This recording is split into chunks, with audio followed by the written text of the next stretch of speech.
everyone, my name is John. I'm here from Rook and Rasp, and welcome to our newest season of Seriously Let's Play, the actual play podcast that brings together streamers, actors, creators, and just fans to say, hey, seriously, let's play. This is our fifth season now, been around 8 years, and man, the indie scene is amazing. I have some great people coming on this season. But it's kind of crazy. I was online looking at a game jam that's going on in the indie scene. Just right now, there are 14,000 applicants for the game jam. 14,000 applicants. And I'm just like, that is what the indie scene is becoming. So I can't have every game and every creator on there out there. But, you know, we're going to have some that I hope a fine you. Goal. Yeah. It's a fine goal, though. It would be. But we're going to bring some of my favorites. So before we get into our game today, which is High Plains Samurai, I want to introduce some of our crew here today and let them say who they are and what they've been involved in. So I'm going to hand it off to Michael. Michael, you want to start us off? Why do I have to be the one? Okay. Hello, I'm Michael. You may know me from a couple of shows here we've done on Rook and Rasp. We did a Dragon Age show that we will get back to again someday. Currently in Smuggler's Blues, which is a long-standing Edge of the Empire campaign that we are now running as a live stream here on Rook and Rasp. Lots of fun. And you can also hear me on the show Tubular Teens with Titans as it's an audio drama that's based off of the Power Rangers franchise. Loosely based off Power Rangers franchise, and it is I get to play the team's mentor / former chief villain, which is a lot of fun. So that's me. I'll pass it off to Sean. Oh, my turn. Okay. Hi, I'm Sean. You've probably seen me on a variety of different shows here. Most all of them are on a long-standing hiatus at this point, but hopefully we'll get back to things like Call of Cthulhu, Star Trek, Bughouses. You know, if it's a horror game, for some reason, I'm in it. And I'm not quite sure why, but it works. Your reactions are honest. But when I'm not playing on here, you can see the minis that I'm painting and that path of adventure that I've been taking there. Nice. And so let's go ahead and hand it off to our other player today. And first time with us, Angela. Hi, I'm an avid gamer and a human cartoon. I traveled as an entertainer. I've played games since college. I was one of the first girls at my college to be seen running around playing D&D on Friday and Saturday nights. So I've played for many years now. It got to the point where I got frustrated with the limits of gaming systems and had to create my own games. So I love helping play test or promote independence because I feel that their systems are more versatile and unique. It's way more fun to play a unique game than just the same thing over and over again. So. Truth. And then joining us today and playing in his world, we have Todd. So Todd, passing it off to you. Hello, everybody. My name is Todd Crapper, and yes, that is the name that I was born with. Here's a fun fact. My middle name is Lawrence, which means my initials are TLC, which my mom did on purpose because she didn't think I was going to be picked on enough in school. Which is why sometimes I go by the Warden. Go figure. I have. Do you spend a lot of time chasing waterfalls, Todd? Oh, absolutely not. Absolutely not. I stay away from waterfalls at all time. You know what? 5 XP to you, Michael, because that is one that has never been used on me before. Are you and kidding me? I am not kidding believe. you. I cannot believe not nobody's kidding ever you. asked you that. Wow. Yeah, and now it's documented. It's documented and now timestamped. So this works perfectly. So yeah, I'm happy to be your friend, Todd. Oh, there we go. Look at this. There's some serious hardcore bonding going on right here. So I run a company called Broken Ruler Games. It's a little indie publishing thing of my own. I've been working in the RPG space Possibly about 25 years at this point. It started when I had an article published in Dragon Magazine, and then when they wouldn't publish any of my other suggestions, I found out about third-party publishing during the D20 era, and basically haven't looked back since. Well, I did look back a couple of times and wonder what the hell I was doing. But the point is that I've been doing this for about 25 years or so. And High Plains Samurai is my baby, my jam. I could run this thing blindfolded while doing cartwheels backwards on a high wire. Okay, so next stream. Yeah, I guess that's the next goal, right? Yeah, that's right. I think Can we we have to just take sell out the tickets to that show? Yeah, I no, will hawk that show for free. You're all going to have to sign a waiver for sure. Yeah. You know, we're going to have to take out insurance, John. There's no way we can do this one without insurance. Truth, Yeah. but you do the high wire. I'll do the skydiving. We'll make it a whole thing.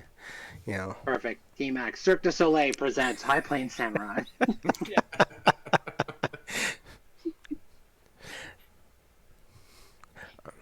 All right. Well, so tell us a little bit about your game, bud. I know it's hard to follow that up. We all like got real quiet and looked at each other like, "What are we doing now? What's happening?" Yeah, that's right. Yeah, well, Where's my the mind was follow-up? just like, me falling from the sky. How am I going to Standard use? improv rules. Where's my Someone dice? Take this and Oh, boy. run with it. Yeah, Yes, there and? we go. All right, so we're going to be playing a game of High Plains Samurai, which, because I've been blurring everything, that's going to look real fuzzy, just like my brain sometimes. So we're going to be playing a game of High Plains Samurai, which is a game of gunslingers, samurai, barbarians, and gangsters with steampunk in a world full of superpower. Basically, one of the things about this game is it takes place in a fictional world that is known as the One Land, that basically is now currently going through its post-apocalyptic phase, where there was once this epic climactic battle between the gods that has basically destroyed the world, and so now everything exists between the 5 cities. The 4 of you are going to be playing what are known as Chi Warriors, where basically you are the ones that basically kind of, travel between the 5 cities, going on various missions, jobs, and errands, and all this other kind of stuff. The one that we are going to be doing today, as we had discussed previously, is basically a prison transport. And there's going to be a fun little encounter along the way to obviously complicate the situation.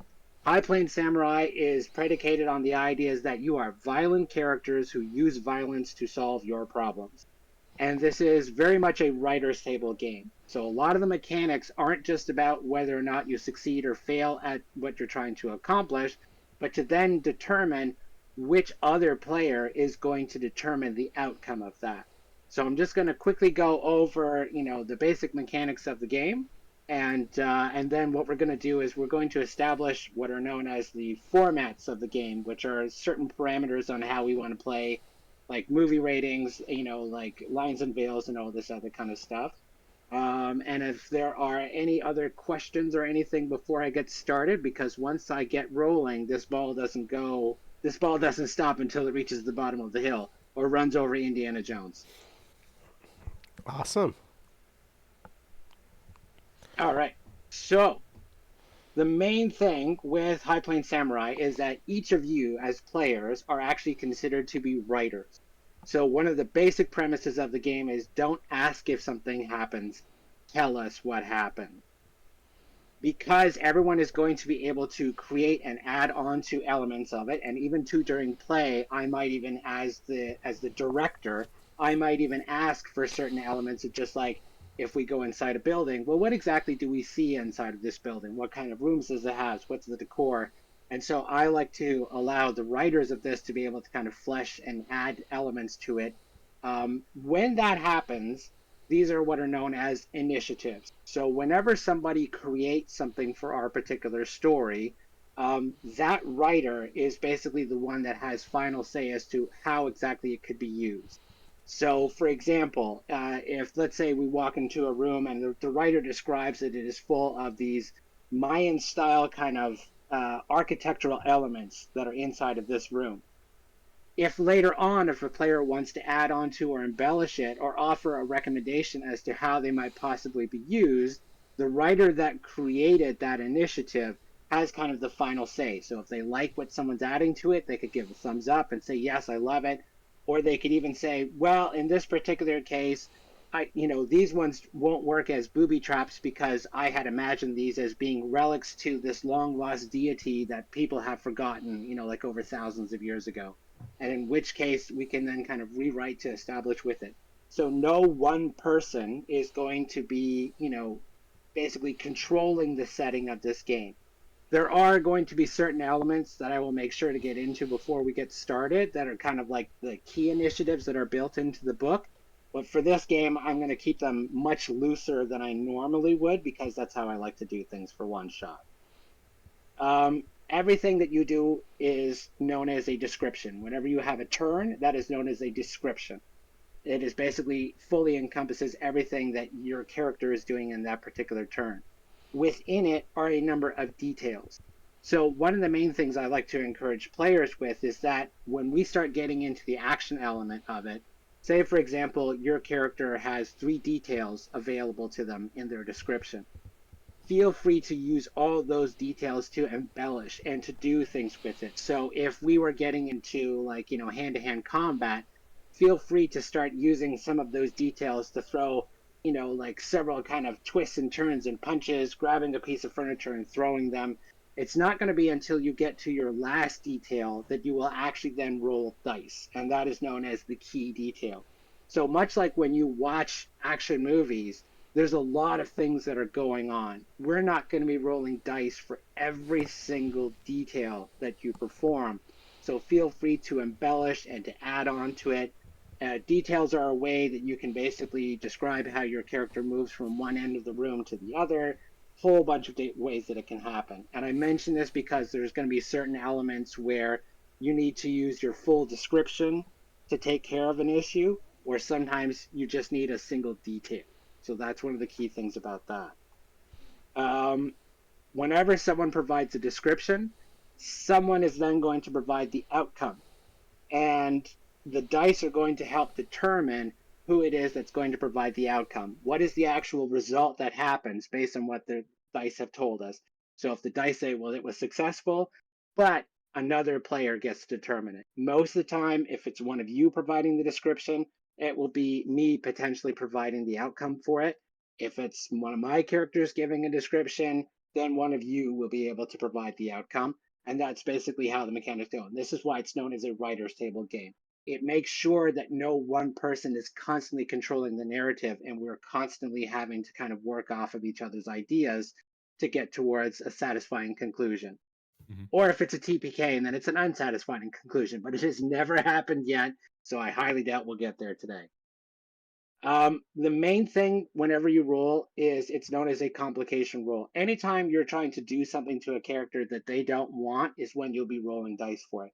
So shooting another character, unless that character wants to be shot, that is something that you'd be rolling dice for. And there are a bunch of different options that are available to you as to what the effects are. Damage is one of them.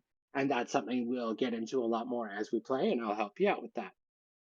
Your stats are known as potentials. They are what you are capable of doing. And they're broken into 3 parts. They have a dice value that you roll when you're actively trying to use that potential.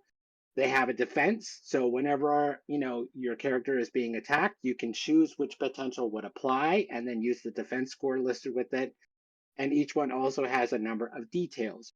Those details, like I mentioned before, are the number of actions you're able to take with that potential.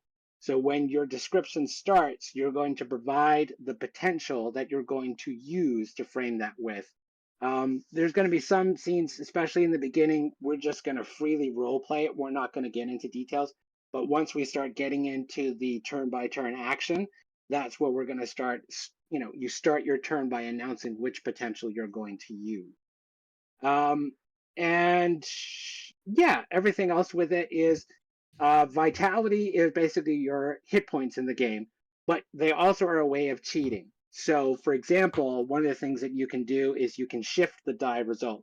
Let's say that you rolled a 4, but you needed a 5. You can spend a point of vitality to shift that up at 1 level.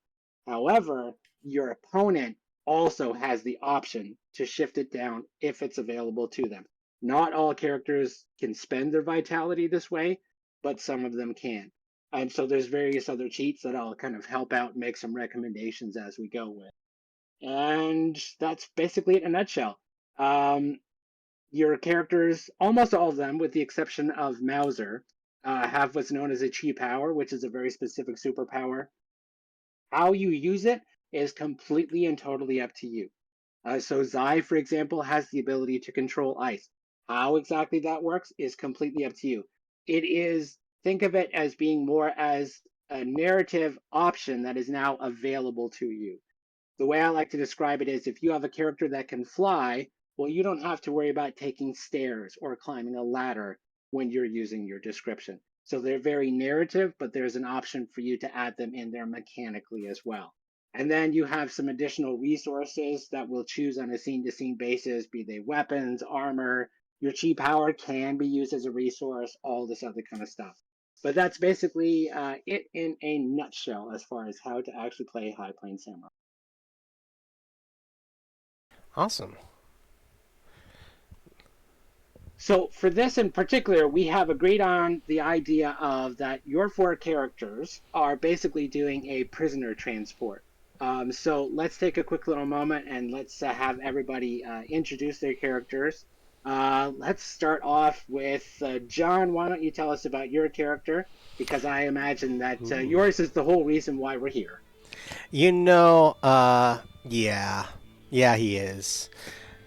So I am playing Darius, who is a criminal, and I like to steal things. Come on, the world's the way it is, and we all need a little bit of comfort. I just have to come by it from a little bit different means than everyone else. Some people believe in hard work, and I do too. It's just that I believe in hard work of a different kind, right? But yeah, I got in a little bit of trouble, I guess. But as far as what I look like, I imagine Darius being this, probably a bunch of different outfits thrown together. A mismatched brown trousers, gray jacket, and probably a little bit off-white shirt that kind of sticks out. But yeah, just even my clothes I had to come by secondhand, if you know what I'm saying. So, but average build, average appearance, a little bit scraggly hair, but a certain boyish charm to him. So. Nice, nice. Now you have a unique relationship. Darius has a unique relationship with Mauser. So, Michael, why don't you introduce us to Mauser? Can do. Mauser is our the opposite side of the coin. If Darius is the criminal, Mauser is the sheriff. Mauser is the law. Um, Mauser is relatively clean cut at this point in the journey. He probably has a little bit of a 5 o'clock shadow going. His clothes are clean and neat, but they are thread worn. He's clearly not so much fashion concerned as he is with getting the job done. And that's something that Mauser is very much known for. Mauser takes a contract. Mauser completes a contract. A wide-brimmed hat, a trimmed but neat mustache, a nice, a shiny, a well-kept Colt Peacemaker on his hip. Mauser is all business. Mauser's all business. Nice, nice, nice. And let's get to, let me see of our other two. Let's get to Zai. How about we get a little introduction for Zai? So Zai is from the mountain town of Kartep. So her kit is rugged. It's like fur and leather and metal bracers. She's got silver-colored hair, long duster. No noticeable weapons because as you watch her, she'll like flip in the air like a small ice dagger and just like catch it and disappear it, and flip it up in the air, catch it and disappear it. She tries to practice balance. She is the most calm person in a tavern until it's time not to be calm, and then she just lets loose. Nice. Nice. And then finally, we have Furiosa. Let's get a little introduction to Furiosa.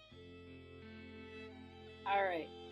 She's running around with a oilskin duster, nice brimmed hat on, a leg pouch, some gear in it.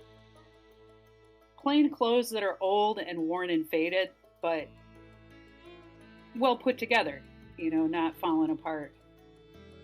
Long black hair, generally not really talkative. Person that kind of hangs out at the bar and always seems to have a drink or a meal in front of them, but doesn't necessarily seem to pay for it, but the waiters seem to love her. With the attitude of, get somebody else to do it. Unless you're going to pay me for it, why are you even talking to me? Nice. Got a temper, but it blows over pretty quickly. I mean, unless I've got a real reason to dislike you, like indentured servitude. I really don't like people who do that crap. Gotcha. Yeah. Perfect. Alrighty then. So, the way I kind of imagine this playing out is over the course of 3 scenes. And so what I would like to start everything off with is a little introductory scene. So the idea behind all of this is that Darius, as our criminal, has been apprehended by Mauser and his posse that includes Zai and Furiosa. Where I would like to actually locate this is actually along the base of the mountains known as the Great Mother, outside of Kartep. And so for that, I think Zai would make total sense as you were to be kind of like the scout or guide for this particular mission, for this particular group. And what I would like for us to do is to basically start making our way towards a safe house along the way. So Darius needs to be returned to a particular place. And I think because Darius is originally from the city of Yangzi, and Yangzi being close to Kartep, I think it makes sense that is exactly where, as you can see, I'm being joined by my son at the moment. Where Darius is actually being now transported back to Yangzi to basically answer for crimes that he has clearly committed there. It's does funny that make sense to everybody? because Todd, he rose up out of your lap kind of like a Muppet, like you had a puppet you were bringing up off screen for a second, and then he just sunk right back down. That was something. I like multitasking, and so it's one of those things where I like to make sure that people are actually paying attention to what's going on. That's why these streams don't work in podcast form. Like, how did you make this special effect work like this? The Muppet comes up, the Muppet voice comes up, and then he goes away, and the Muppet Yeah. Brilliant. I know things about Discord that you guys don't. Let's just put it that way. Yep. So if that all makes sense to everybody else, or if there's any other kind of additional ideas or options or something that we can work with, because, like I said, this is a writer's table game, and I want everyone to feel free to be able to contribute and even to kind of add things to this. One of the things I did mention before is the concept that I'm kind of working with as the director is something that is inspired by the movie The Hateful Eight. Okay. Oh boy. But at the same time too, but not like, like too intensely based on The Hateful Eight. More of like the idea of that, The Spiteful Seven? Yeah, exactly. Let's go with the Spiteful Seven. The Furious Four? There you go. Right. We're not the Flippant Five. Yeah, no, definitely not. Irritated. But the idea is that there's The a prisoner 60. transport that happens, and things basically kind of run amok when you arrive at this safe house. And what I would also like to do is have it where there's a massive snowstorm that is about to hit that is basically going to trap you all in this safe house, and it's basically the case of you have to last the So night. we have a snowstorm and a safe house that are kind of our set pieces. Yeah, exactly. It also allows us to kind of keep things simple and not be constantly traveling from one place to the next. We're gonna do a bottle episode. That's right.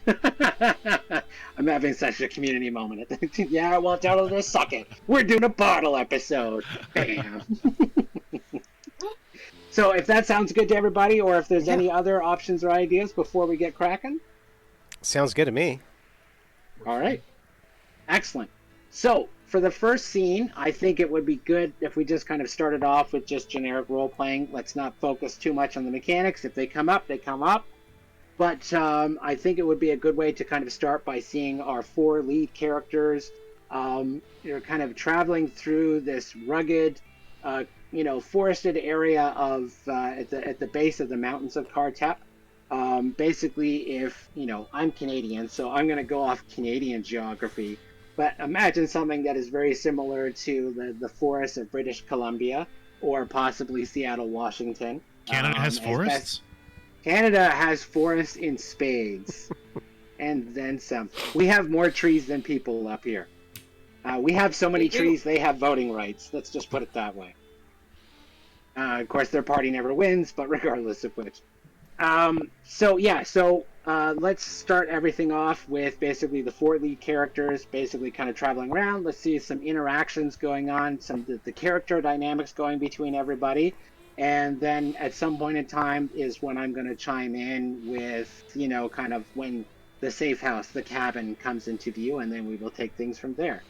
The way that every scene begins is that I, as the director, will give what's known as the opening shot.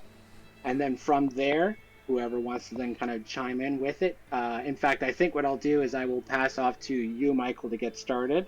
As Mauser, who's basically kind of like, the lead of this particular posse. So. Our fearless leader. Okay. Oh, yes. Dear Lord. Here we go. Yes. Oh boy. All right. He's paying me well for this.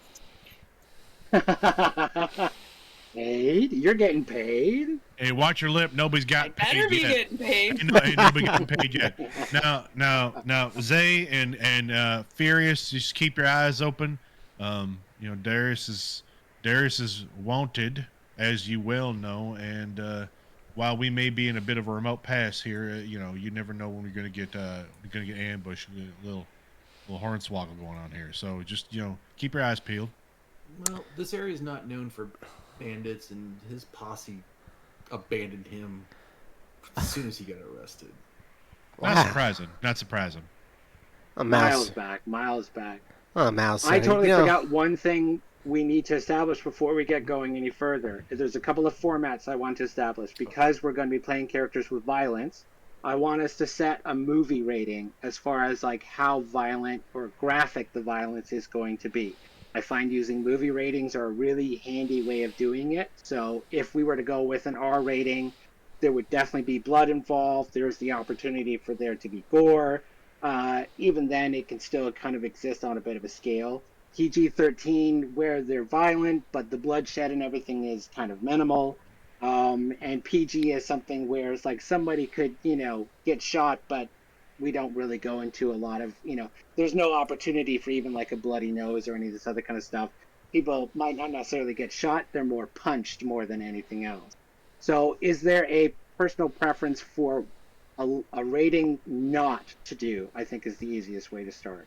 Definitely don't want to do PG. Okay. Same. Yep. Yeah, if we're going Hateful Eight model, PG. Just not good. Well, Yeah, let's go pirate here. John, John, this is the Rook and Rasp channel. What would you prefer? dude, we have a guideline that everybody has always been good with. Ahead of time, we rarely need to say anything. Like, we always do no racism, no sexism, and things like that. Those are always the hard lines. But other than that, I think of it almost like. I think Angela has a pretty clear opinion. Oh, Angela. I write horrific fairy tales. I am all about the graphic death. And sometimes, these things happen. I like to think of the rating system as also the decade it took place in. So I'm always like R in the 80s or 90s. So like Indiana Jones was R, but does that compare to the R movies that come out today? Yeah, So- I like that analogy. So yeah, an R-rated in the 90s. I like that concept. Yeah. For me, R-rated 90s movie. That's for cool. me, I'm more into, since I just saw it recently, I'm more into the Deadpool level of violence. It's not super graphic, but it's enough there that you're like, this is awesome. Wait, Wait. Yeah. What did we say? The same Deadpool? level- Oh, did, it's you, graphic, did you say but that they make Deadpool it level of poetic. violence was not super graphic? Well, what I'm saying is you're not seeing like a intestine spill on the ground. You're not seeing gaping. Did we see the same veins. Deadpool movie? Yeah. Well, they do. Just But use a head. They make it artistic and poetic. Okay, You make it Michael, artistic and poetic poetic, violence. You can do horrible things. Yeah. I'm just picturing the scene in when he's using the claws and he like pops the one guy in the junk and the other guy in the butt, and like that's like literally a scene in the movie. That Tug was of war. poetic. I mean, It was poetic. So poetic violence. Poetic okay, violence. okay. Yes, Poetic violence. There we go. We're we're Well, going No with Peter poetic violence Jackson. as our rating. Yeah, Poetic no Peter violence. Jackson early horror movie style of violence or anything like that. Yeah. Gotcha. So I Okay. think that should be our rating: is poetic violent R. Oh, I should. Well, maybe comedic violence. Comedic Yeah. And okay. Both poetic and comedic. There we go. and Yeah. comedic. Yeah. There we go. Funny with substance. Perfect. I like it.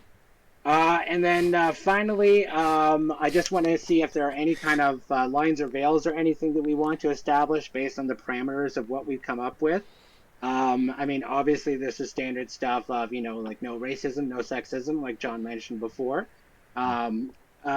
I, in particular, don't have any that I think would necessarily apply in my particular case. But if there's any areas that nobody wants to get into, for example, actually, maybe one thing I will mention is anything that involves eyeballs. I get like so massively squeamish about. Hard out. But at Good the to same know. time, too, there's a time and a place, where it actually does work. John Wick 3, yep, I gotta say, that one works.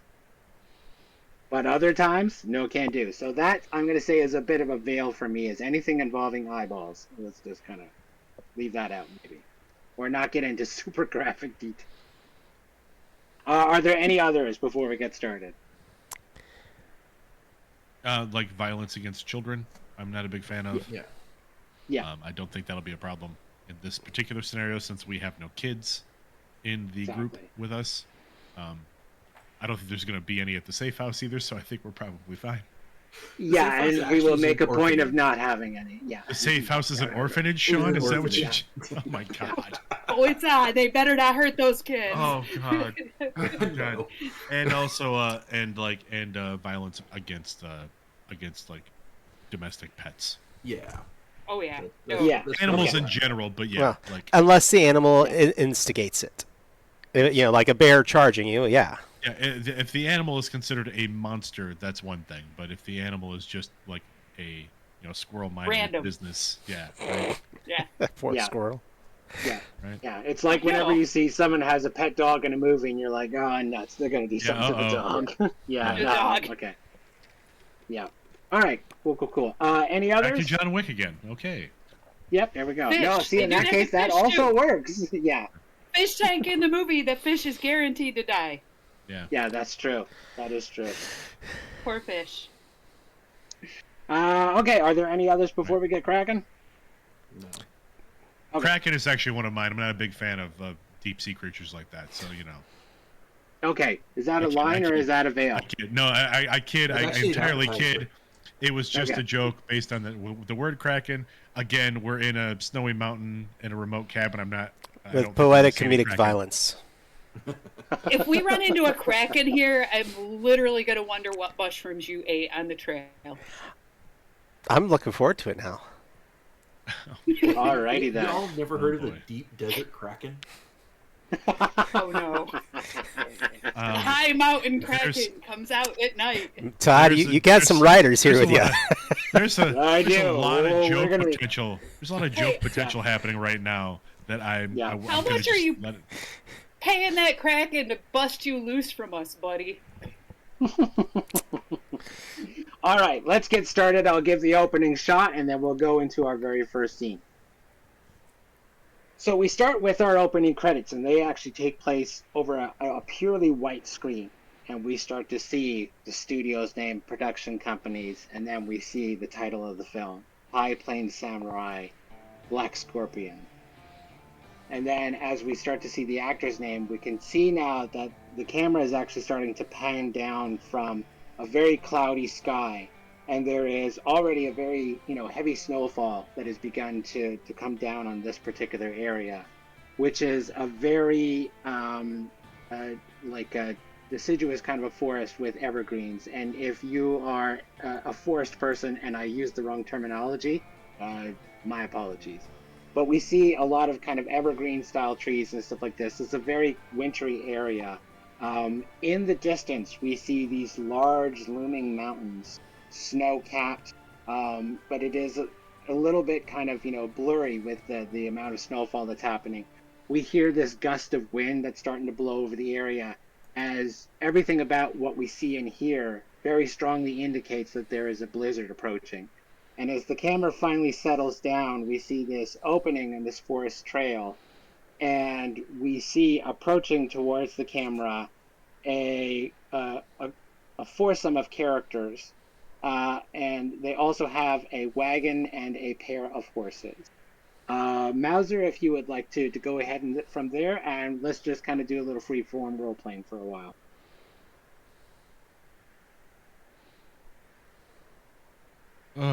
Okay, who picked this remote safe house? This is a bit far out. Hey, I don't know. I find it quite lovely. Nobody's asking you, Darius.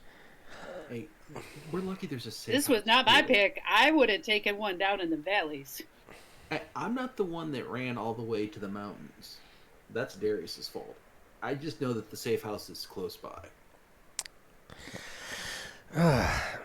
Well, It's where we were contracted to take him, so that's where we're going to take him. Well, let's get him there, because I hate snow. And trust me, you don't want to be out here in about... Look up at the sky. You don't want to be out here in about 3 hours. It's going to be really heavy. We're not going to be able to see our hands in front of our face. Can't imagine the cold bothers you much, Zai. I'm not worried about myself. It's y'all that are going to be really miserable soon. Well, I'm miserable now. What do you mean soon? You can't be miserable. Remember, Journey is always about chaos and order. What now? It's about getting the job done. What is this chaos and order? Talking about Yeah. We got order. a job to do. Zod, that breakfast this morning, that was great. I absolutely loved it. And Darius is just kind of leaning back in his saddle, kind of one arm even on the haunch of the horse as y'all are riding along. Even if he's bound, he's just kind of enjoying the ride. I'm glad you enjoyed it. Ah, wonderful. Absolutely wonderful. Tell you, I love eating on the state's dime. Gotta keep up that lip, Darius. We can make you walk. Give your horse a break.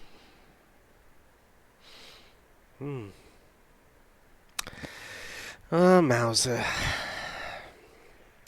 You take things too seriously.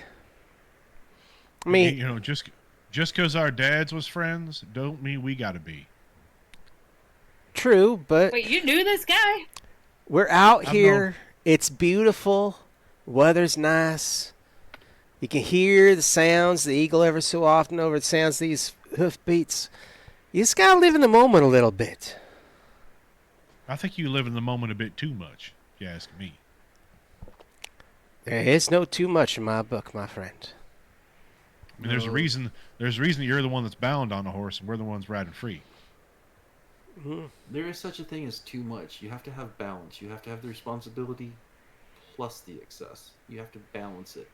Because you're not in balance, that's why you're bound to this horse. Says the person that ate a second helping of them eggs. I'd like to say that as While the... he's, No, go ahead, Angela. Go ahead.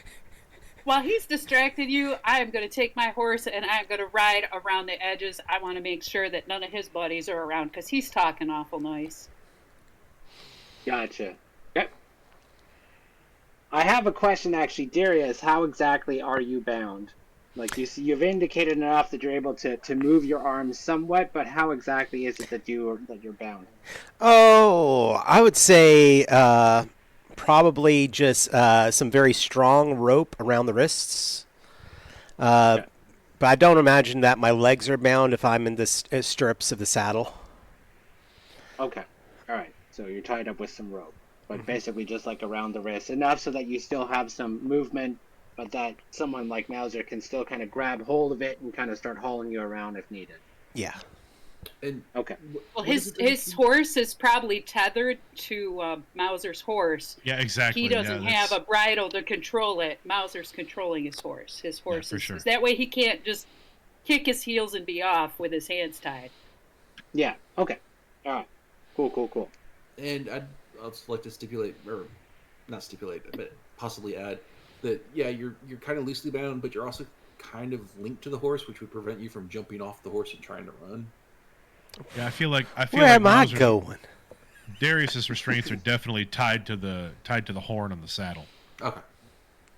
Yeah. Yep. Yeah.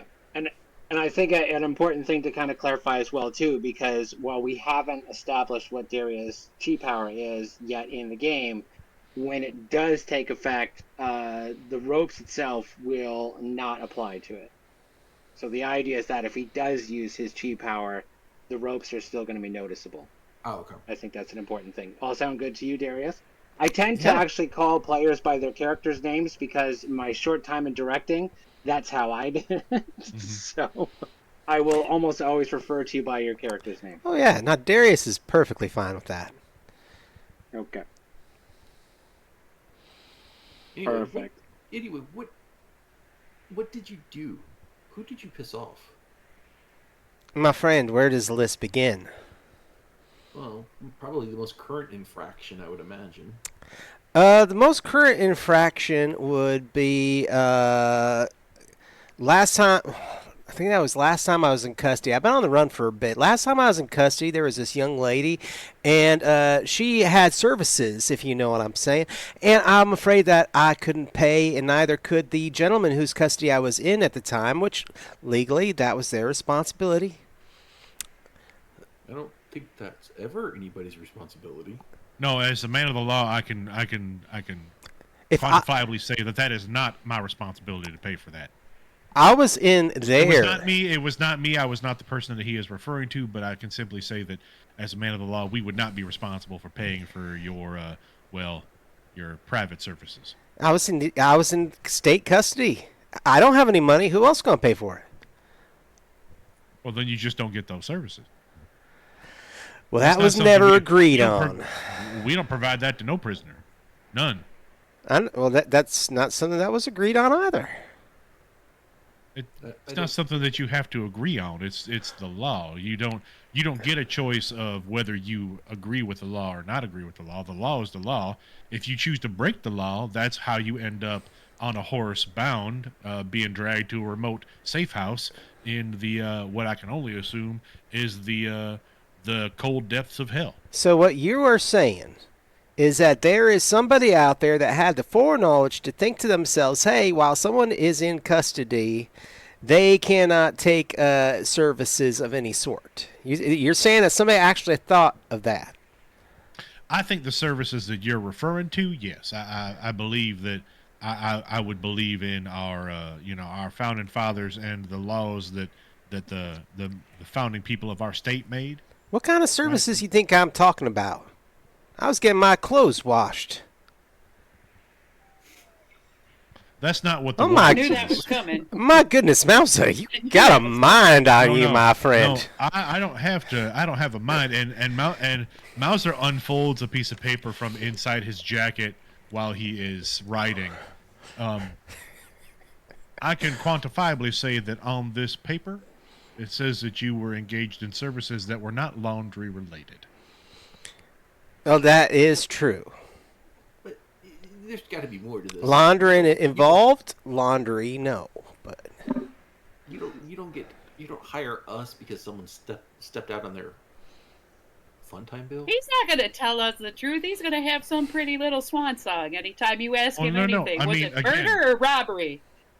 Again, the paper, the warrant, clearly states that our friend Darius here, our acquaintance Darius, I hesitate to use the word friend, our acquaintance Darius seems to have partaken in what would be a failed train robbery. allegedly. But is it a train when it's not moving? Yeah, Yes, it is still a train when it is not It's moving. still a train. it's just on a moving train. And if I'm actually taking the train, is it still train robbery? Well, you are taking a train, so you are indeed robbing a train. You're robbing the Train company of a theft. train. You see, there's just so many levels of layers going on here. I think that there's an argument that could be made. Mouser, your friend here has some issues with semantics. Again, you use the word I have friend. I'm not never. sure. I'm not sure you know entirely what that means. It's a pastry stuffed with beans. I have no problem with them.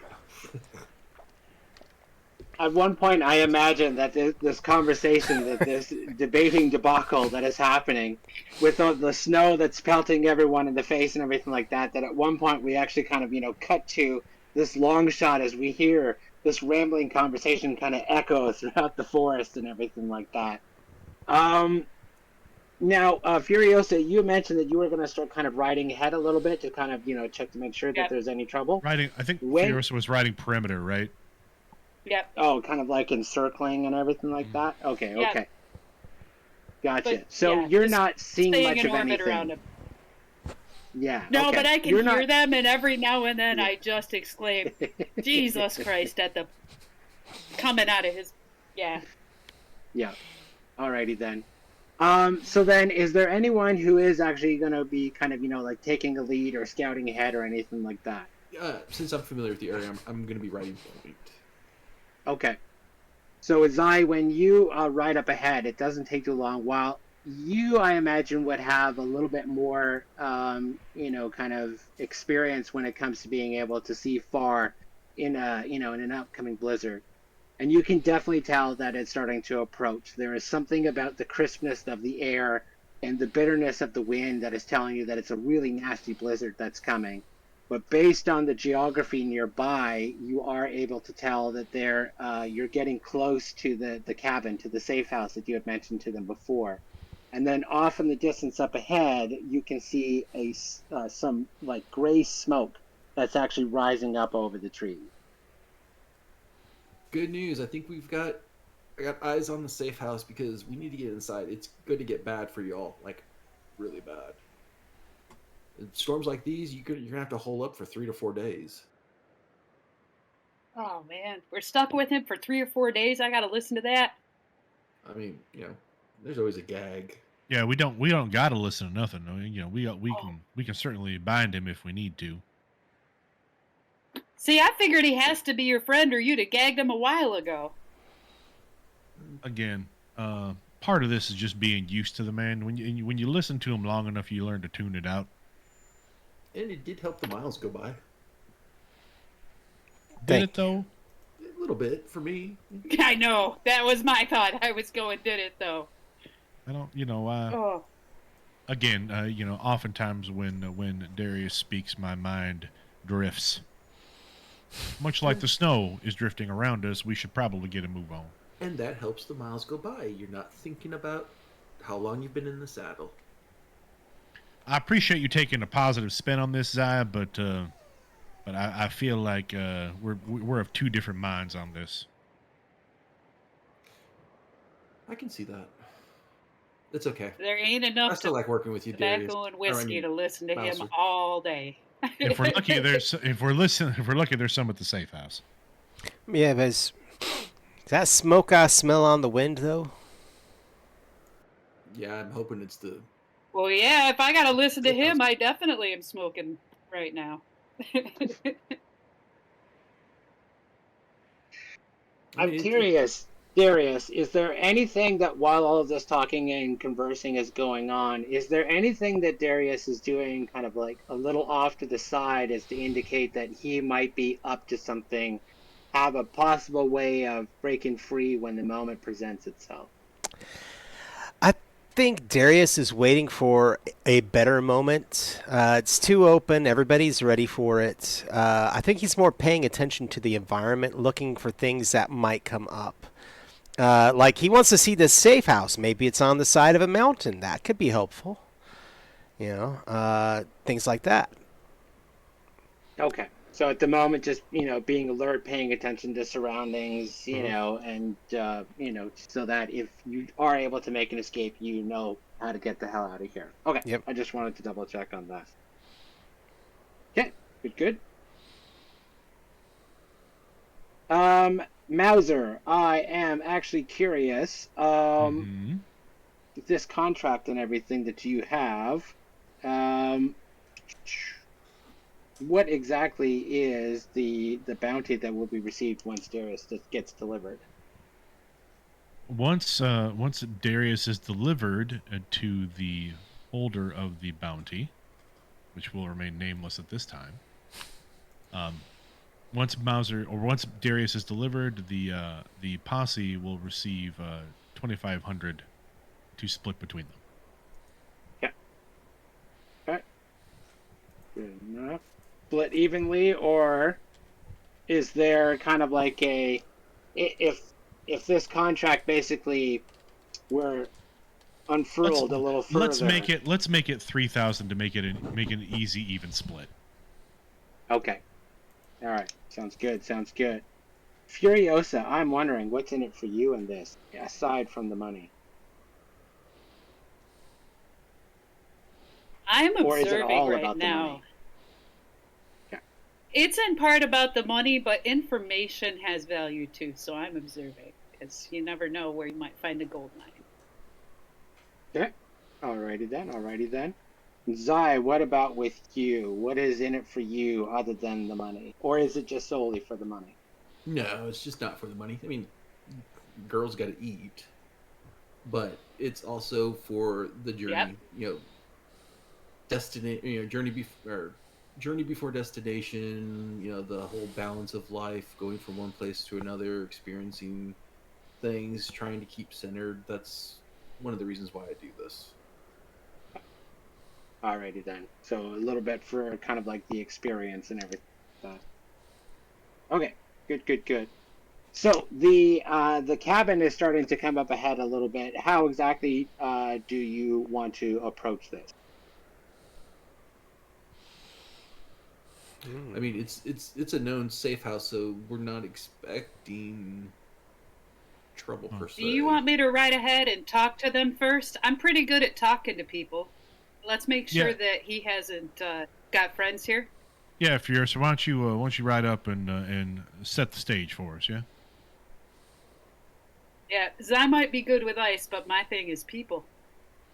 So I'll very hit the... Very true. Giddy up! Yeah, my thing is people. Yeah. Yeah. When you ride up, what is the first thing that you notice, Furiosa, that looks suspicious? Oh, the door's not closed all the way. When the wind blows, it's flapping and knocking itself. Ah, I see. Okay. The smoke's not heavy. Smoke's not heavy coming out like it should be. If somebody's regularly feeding that fire hasn't been fed in a while. That smoke's dying. All right. So it looks as if someone has been here recently, but there is signs that, maybe they left a little while ago or something has happened in here, but it's happened recently. Why don't you give us a rough little breakdown of what this place looks like from the outside? Looks like it's one of those old wooden one-room buildings with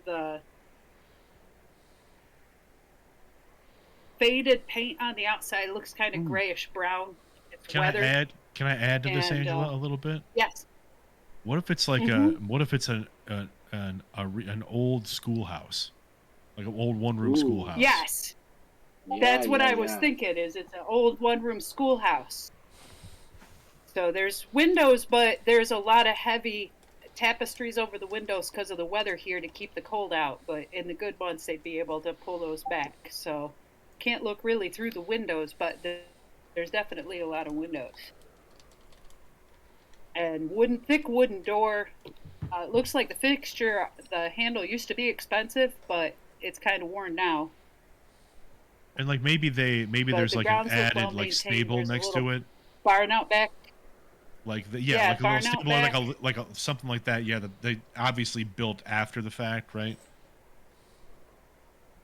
Yep. Okay, nice. I'm also wondering too, is this the kind of schoolhouse that actually has like a bit of a bell tower on it as well? Not bell tower, Looks but like you there's know, a like little where tower. the It doesn't.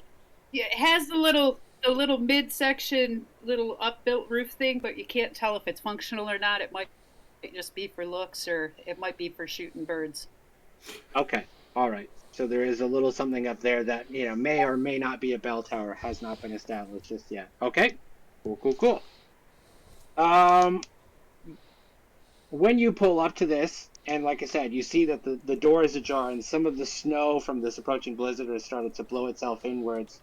The other thing that you notice is that just outside, partially covered with the blowing snow, it looks like there are four bodies that have been covered over with blankets, and they're laid right next to each other, just beside the front door.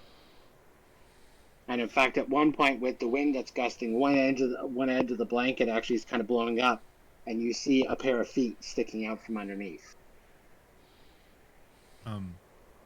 Mauser immediately pulls his Colt. I want to see who that is. Hey, Okay. there's bodies up here.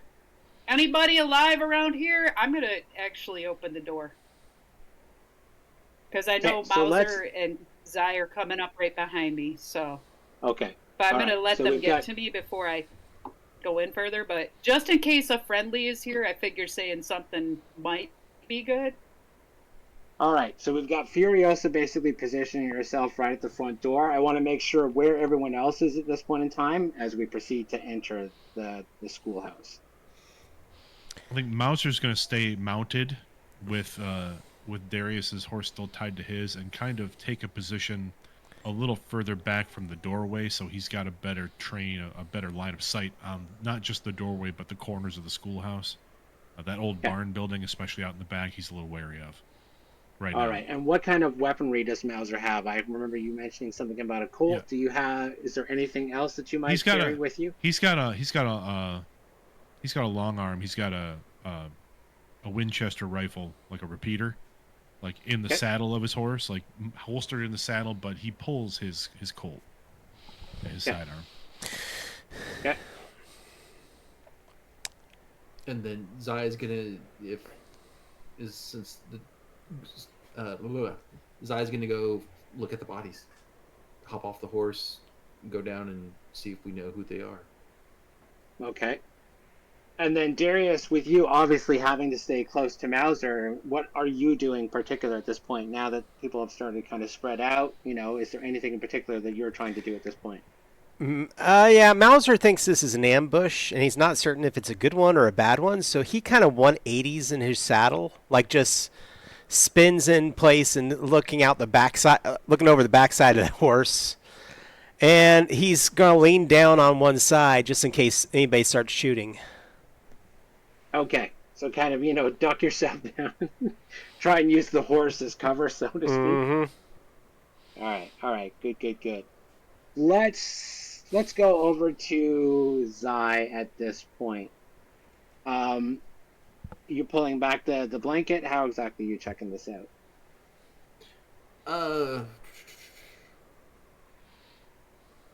Not gonna be real subtle. I'm just gonna flip the blanket back and start taking So a look. See.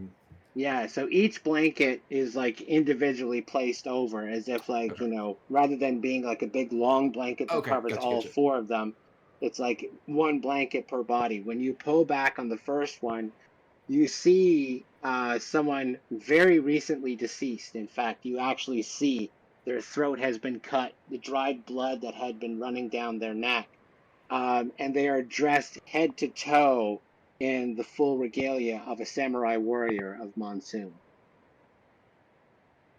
Their hands are crossed over on top of themselves, and you know his katana is actually gripped between the two hands. So he's been placed there very kind of like ceremoniously. Mouser, this Yeah. isn't good. These are samurais. Shit. Their throat's been cut. I don't even want to know what can cut a samurai's throat. Double shit. Okay. Well, a blade can cut a samurai's throat. That's for certain. No. I don't want to know who can do that. Technically, anybody with a knife and the element of surprise. But why would they go after the samurai of Monsoon? Who would go after them? Yeah.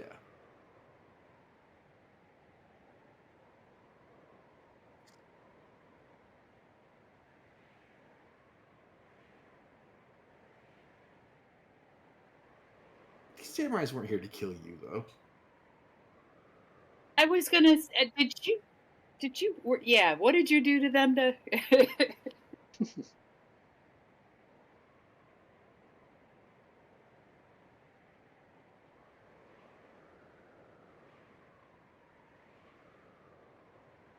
Yeah, most likely the crew that you pissed off that failed train robbery.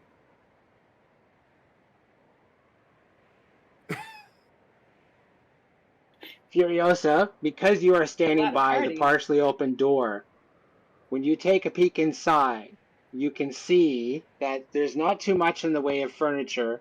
You can kind of see off in the one corner that there's like a couple of beds and everything that are set to the side.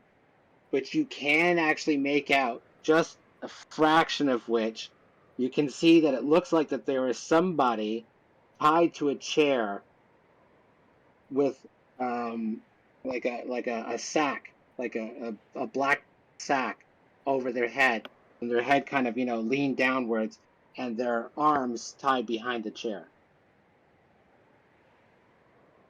They moving like they're alive, or they just limp? Appears to be limp, but it's a little difficult to tell because, like I said, you're not quite able to see them fully. It's almost like you're just able to see half of them with the door where it currently exists.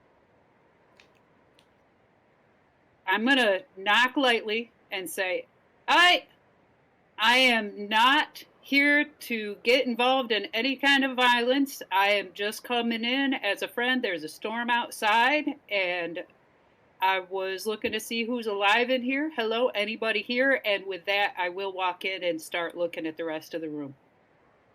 Okay. I'm going to keep my hands up, no weapons out, because again, I don't want to look like I'm a threat. I don't know who they are, but I need to make eye contact if I'm going to tell them what they need to do for me. Okay. No response coming from the person tied to the chair, who, based on their physical form, appears to be a woman. She is in what looks to be a kind of like a leathery armor. It's not like she's plain clothes or like an ordinary person, so to speak. She looks like she's in some kind of warrior's garb, all black. But other than that, doesn't seem to be making any kind of response whatsoever. And when you enter, with your hands up and everything like that, as soon as you go and you start to approach, all of a sudden the door that you came in from slams shut. Hard. Bowser and Darius from outside. I will. Oh, yeah, let's cut to them outside for a quick sec. Mm-hmm. What was that?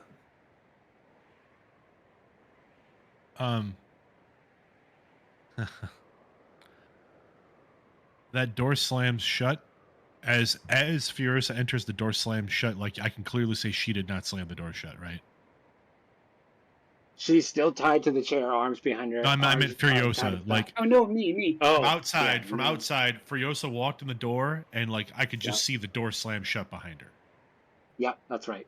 I think Mauser's going to take aim with his Colt at the framing next to the door, to the side of the door that it would have closed from, and fire 2 shots into the wall there, trying to shoot through the wall of the schoolhouse into the building.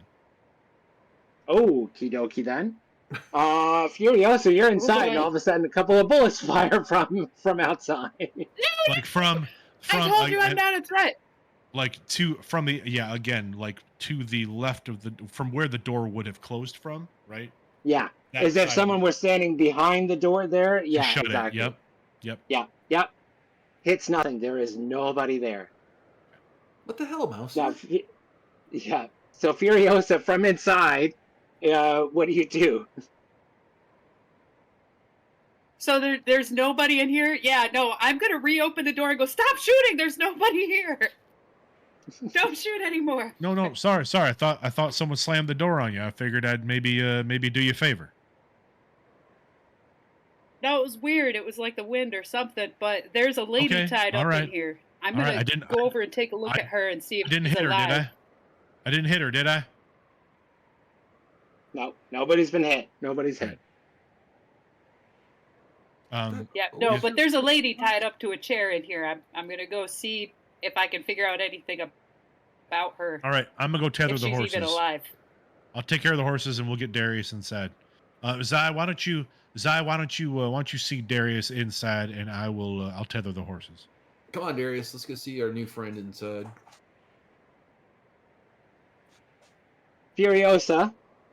Okay, Furiosa, when you turn around back towards the woman tied in the chair, she's gone.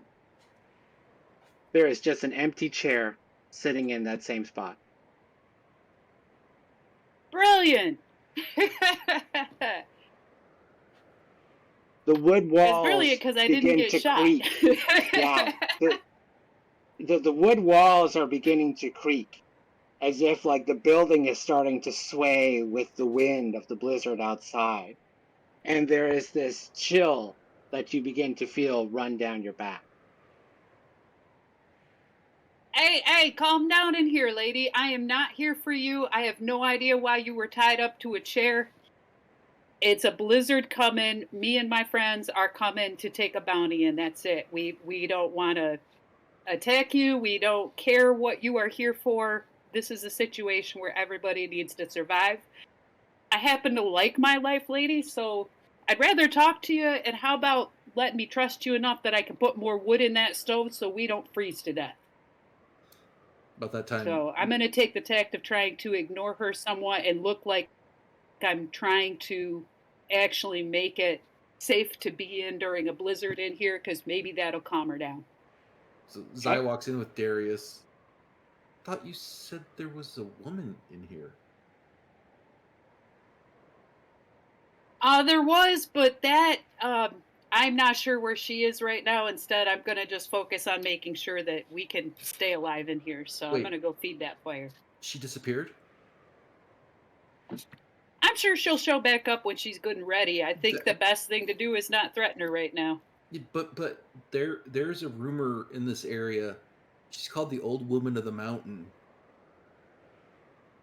She was like murdered years ago, and she shows up in a chair, tied. Oh.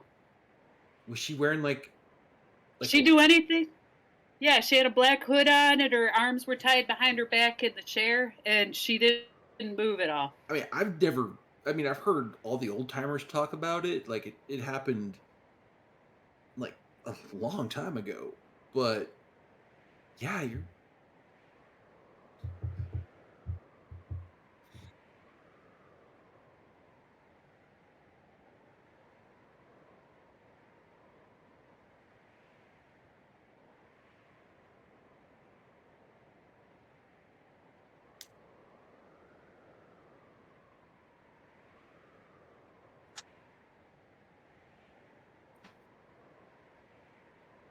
Aha! All right. Good.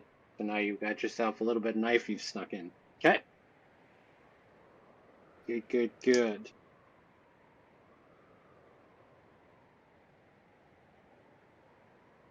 Mauser's going to finish tying off the horses, and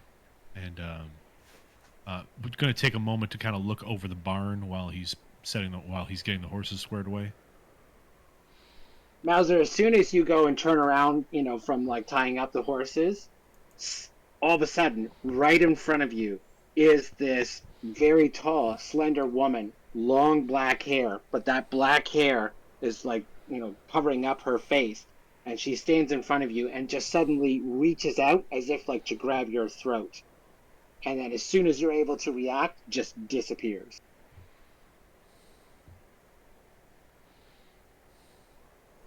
All right, well, this barn's got the devil in it. That's good. And Darius looks visibly shaken. Like he usually is the type that keeps his cool, but this is not the norm. You mean Mauser? Yes, I said Darius. Yes, I meant Mauser. I meant me. Mauser looks visibly shaken by the appearance and then disappearance of this strange black-haired woman so quickly. That shook him so much he thought he was the person he despises most. Yeah. Well, I don't. Again, despise is a strong term, right? Darius has certainly brought Mauser a hearty, or at least a stable income for years. Now, friends, we don't know exactly what's going on yet. Did anybody even check the pulses on those bodies out there for all of them? Their throats are slit. They're going to check it for pulses. All of them's throats are slit? Yeah, I'm assuming once I saw one, I would have flipped back the other ones to verify. So, yeah. Yeah, not all the throats have been slit, but they have definitely been killed and, by swords. So, like, there's been one that's actually been, like, stabbed through the chest. Another one actually has had, like, an arm cut off, like, around the elbow and everything like that. They have definitely died by sword. And had they been there long enough to freeze? No, long enough that rigor mortis is setting in, but not enough that they're necessarily frozen. So this looks as if, to you, as if it's happened somewhat recently, no more than a day ago. So, Zai, you're saying those bodies out there look like they fought and butchered each other, but I want you to look at all the walls and floor in here. Does it look like they did it in here? No. So where did they do their slaughter at? Could have been the bar. And who lined them up? Hey, Mauser, how's that barn look? Was that full of like a butchered bloodbath scene, or was it just a normal barn back there? Yeah, Mauser's kind of making his way inside, right? Shutting the door behind him. Yeah.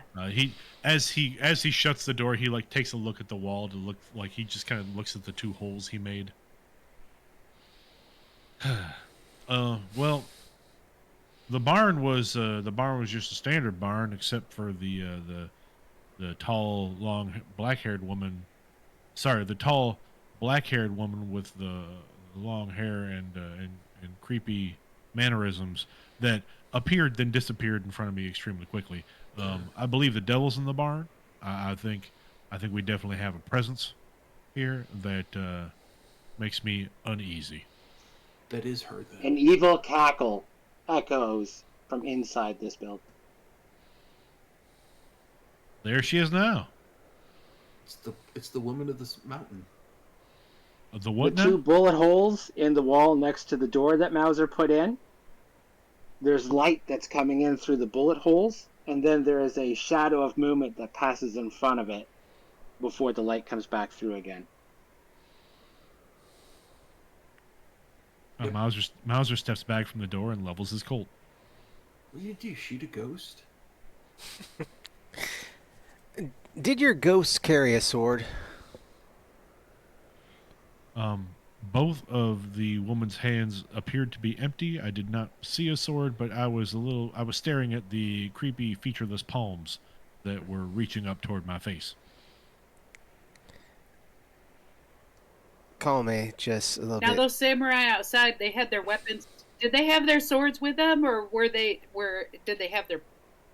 they look like somebody had taken their gear or their money or anything? I mean, just thinking, was it a robbery? Or is it this crazy, creepy lady who disappears? I didn't check their pockets, and they had their hands folded over their swords. Wait. You didn't check their pockets? I'm so going out to check those bodies. I want to go take a look at them and see what secrets I can dig up. Okay. when you get out there, you It's not start like searching they around. smell. It's cold out there.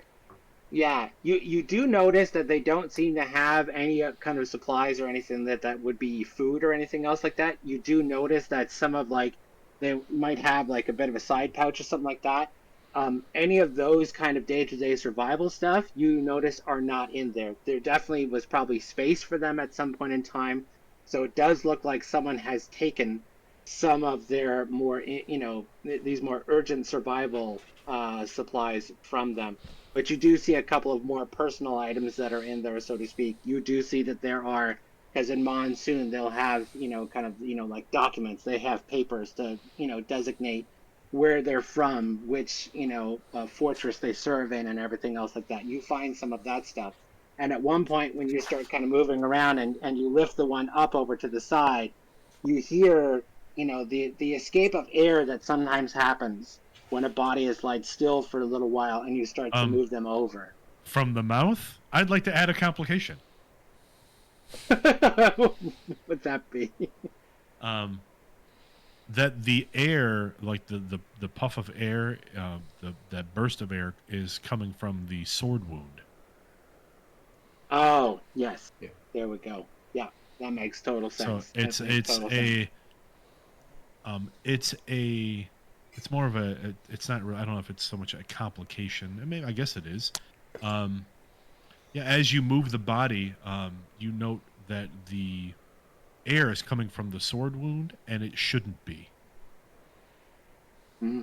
Yes. That's not necessarily a complication, but I like that just as a narrative element right there. Like the where the wound is not a place that air should be escaping from. Yeah. So Well, there's that's something definitely unnatural that's going on. Yes. And one of the fingers moves.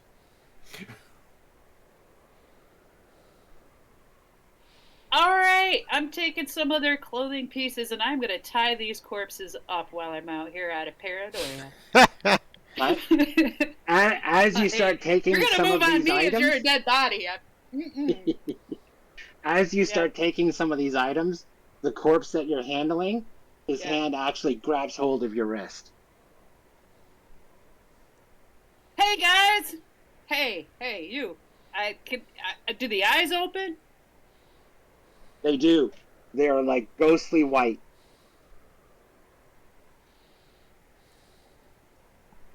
And basically kind of looks up at you as if like wanting to speak, but doesn't have any oxygen in his lungs to be able to speak. But then you hear him, like in a whispering, hoarse voice, plead with you.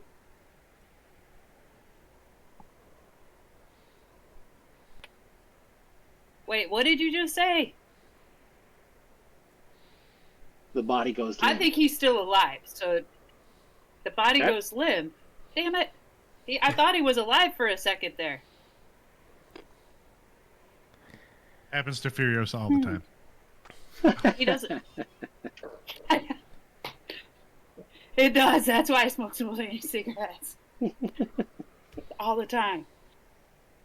Need an interesting guy. Furiosa is freaking out outside. Like, come on, buddy. What does everyone else do at this point? Furiosa starts freaking out about something outside.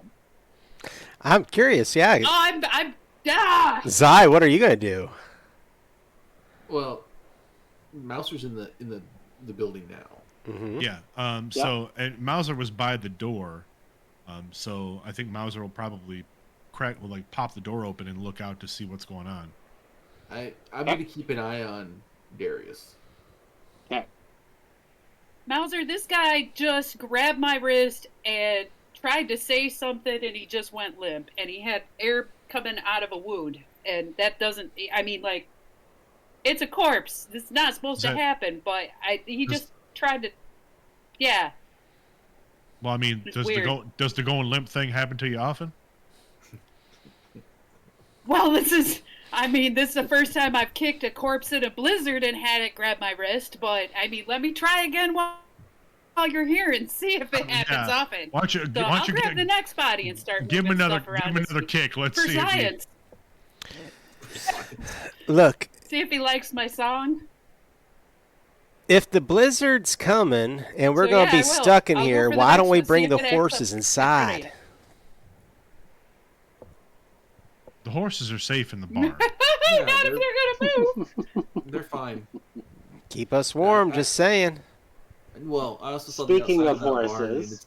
it's a mountain barn, and it's built to shelter the animals from the storm. Yeah. Trust me. Yeah. Those of us from the mountains, we're not that rural. We don't share space with the animals. Speaking of horses, Mauser, you hear coming from the road that you all had approached from, the sound of a horse kind of, like neighing, like, through the heavy wind and everything like that. Someone is approaching. All right. Zai and Darius, from inside, there is this loud creak as all of a sudden, at the far end, opposite from the door you all came in from, what looks like a trapdoor hatch all of a sudden swings up. And a single person steps forward with a crossbow in hand and basically takes aim. And the first thing you notice is he's not wearing the helmet, but you can see the shoulder pads and everything of samurai armor. As he basically kind of calls out in a language that none of you understand. Because there are certain regional dialects that happen in here, so language is sometimes a barrier that happens in the world. Who's he aiming at? At this point, more so just kind of aiming back and forth between the two of you. Whoa. I don't know.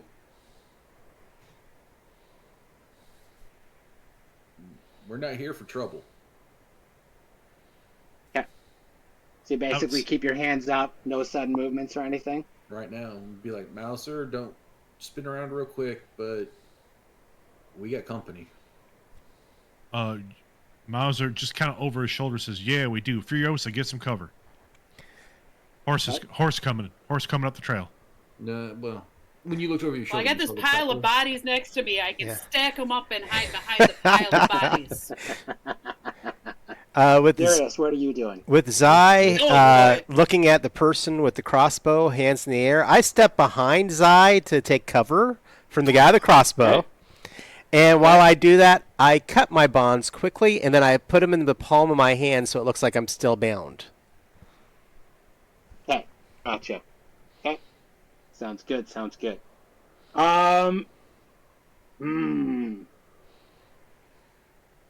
outside, Mauser, I'll watch the Furiosa. road if you got one inside. Yeah, I'm gonna stick with the outside action. Okay. Mauser, what are you going to do then? Mauser's standing in the doorway, and he's got a crossbow wielding person on his, to his rear, and then to the forward where we've got the inbound horse. Okay. Mauser's gonna trust Zai to keep an eye on the crossbow person and keep his eyes locked out to the horizon, to the distance on the road. Okay. From the road, you see two horses with riders approach. Both of them in full samurai armor. And in fact, their horses also armored. And apparently I just gave a thumbs up, and so I got the celebratory balloons. Love it. Anyways, yes. Because that's what this moment calls for, balloons. But the samurai rides in, and the pair of them, and immediately notice that, that there are people here at the old schoolhouse. And immediately the one in the rear draws his katana, while this one in front clearly, has a kind of seniority and authority about him. Basically raises his hand up, to command the other samurai to stop and to hold, and just kind of looks over at you while kind of, regaining control of the horse who's been a little bit spooked by your presence and everything. And when you, the two of you, Mauser, you and this samurai kind of make eye contact with each other. And right away, he just basically says to you, it's just like, where is she? What did you do with her? And Mauser will put his other hand kind of up and then holster his Colt.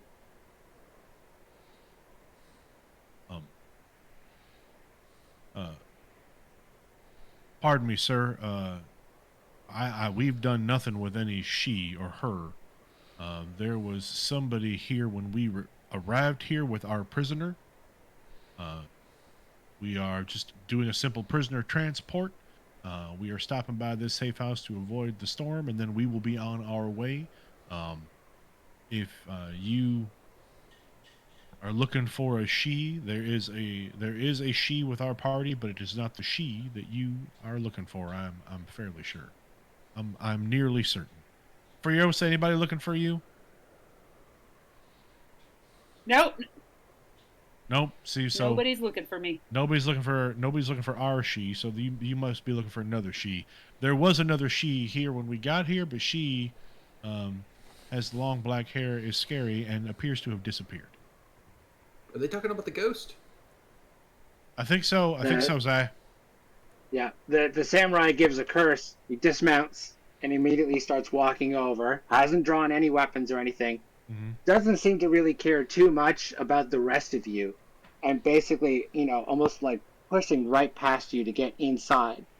Steps in and takes an immediate look around to assess the situation. And that's when he and all of you, except maybe for Furiosa from outside, can see that the woman with the long black hair draped over her face, well, actually, sorry, hooded, is still sitting in the chair, has not moved a muscle whatsoever. Let's take a quick little breather. Let's take a little bit of a bio break. All Make right. that a little tiny cliffhanger, and then we'll come back here in about 5 minutes or so, and we'll continue with our next good. scene. All right, see everyone soon. Cool. Yep.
And we are live again. Hello, everyone.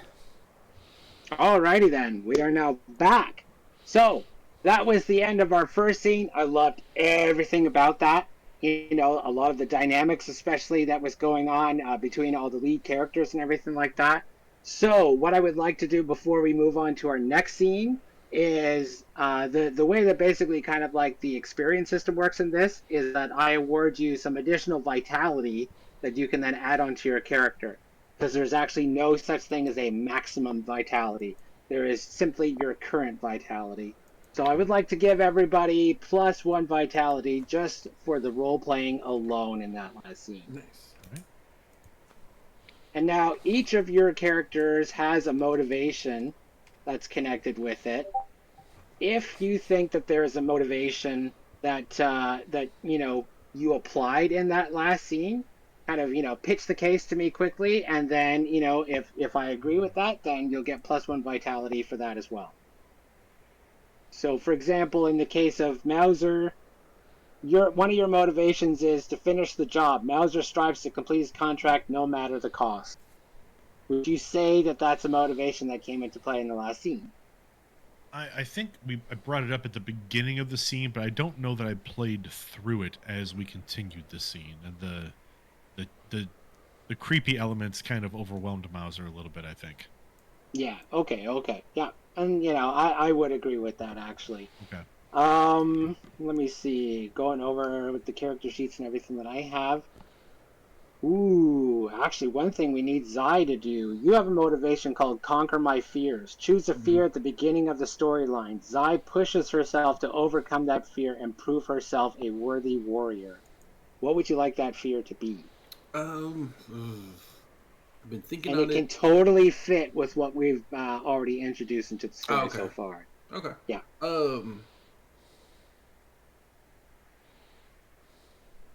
Like if you wanted to have like a fear of zombies. No, I was gonna say fear of ghosts because I immediately went to that narrative about the possibility that it was the ghost. Yeah. And considering you were the one that brought up, the legend of the old woman at the mountain, which I love that touch right there. Give yourself a point of vitality for that. I'm going to say that tapped into that motivation, where it's like you definitely have a reason to, be wearing brown pants, as they say in Deadpool. And then let me see here with Darius. We've got You Scratch My Back, which is the thing between you and Mauser. Yeah, a little harder to play off right now because he's taken me in, but I haven't. Yep. I have not tried to just bolt or be anything other than make it look like we're not friends, so that no suspicion is falling on him yet. Right. But you do have the one keep off the radar. Darius's past is starting to catch up to him, for sure. And he needs to keep a low profile. This means not drawing any suspicion or unwanted attention even on the job. You taking that knife, I'm going to give you a point of vitality for that. All right, well, thank you. Because that definitely, to me, is kind of like, your past is starting to catch up with you. And you did something without drawing any suspicion or unwanted attention to yourself. Like giving yourself a weapon. So definitely give yourself a point of vitality for that. Nice. And then for Furiosa, we've got Strong and Independent. Is determined to never exist under someone else again and fights for others to do the same. Don't know if any of that really came up. And Uncovering Secrets. Things are not always what they appear, and people have secrets. They see. Yes. I'm going to give you I played thoroughly the suspicious. Yes. I would also argue that Furiosa kind of did her own thing for the whole. She wasn't really like waiting for Mauser to say, "Here's what you need to do." Furiosa kind of took matters into her own hands a number of times. Yeah, I would completely agree with that too. So give yourself a point of vitality for each of your motivations. So there's an extra 2 right there. Nice. All right, so now we're coming up on our second scene. Clearly now we've established that this safe house is being used by someone else who is transporting a prisoner of their own. And now we've got this conflict. The blizzard is starting to come into full swing, where basically kind of like negotiations and an understanding needs to come down to is how this is all going to be handled. but also too, we also kind of have this tense situation where we've got like the one samurai coming out of the secret hatch with the crossbow drawn, all this other kind of stuff. So I'm going to start our next scene. If everybody's good to go, I'm going to start it with a little bit of an opening shot that's almost kind of more of like a cutaway to something else that's going on at the same time. And then we'll come back to inside the safe house and continue from there. I think what I would like to do is I would like to start it off. I'll pass it over to Zai first to get us going. Okay? Okay. So, as we then cut to another part of the woods, someplace unknown, undisclosed. And we see this moving close shot of these feet running through the snow. And we can tell that they're armored feet. They belong to another samurai. And as it cuts back, we can see that this samurai, in sheer absolute panic, constantly looking back in the direction that he ran, is like running through the woods, constantly like almost bumping into trees, and he stumbles and he falls into the deep snow. The blizzard is now really starting to come down, there's almost like no background. We can only see, like just 5 feet around this frightened samurai. And he keeps running, picks himself up and he keeps running. And at one point, realizing that he is, being weighed down by this armor and weaponry that he carries with him, he actually starts to unstrap and unbuckle it and starts tossing it off to the side and just, leaves it behind in the snow. And as he starts running, and at one point he stops almost completely out of breath and he collapses up against the side of a snow-covered tree. And he's panting and he's gasping, he's wheezing, and we can see, first of all, that there is this blood splatter across his face. Not his, but someone else's. And as he stops and he kind of is wiping some of the tears off his face and realizes that there's blood, and he starts in a panic, starts taking snow up off the ground and starts trying to get all this blood off of his face. And then as soon as he looks up, all of a sudden we see an arrow hits him right in the shoulder, where he used to be armored, but he has now discarded it. And as he stands there and he looks at it in shock, and then another one gets him right in the forehead, and he goes and he falls and he drops backward. And as he does, the camera goes and pans up, and we can see these humanoid figures starting to bounce around from treetop to treetop.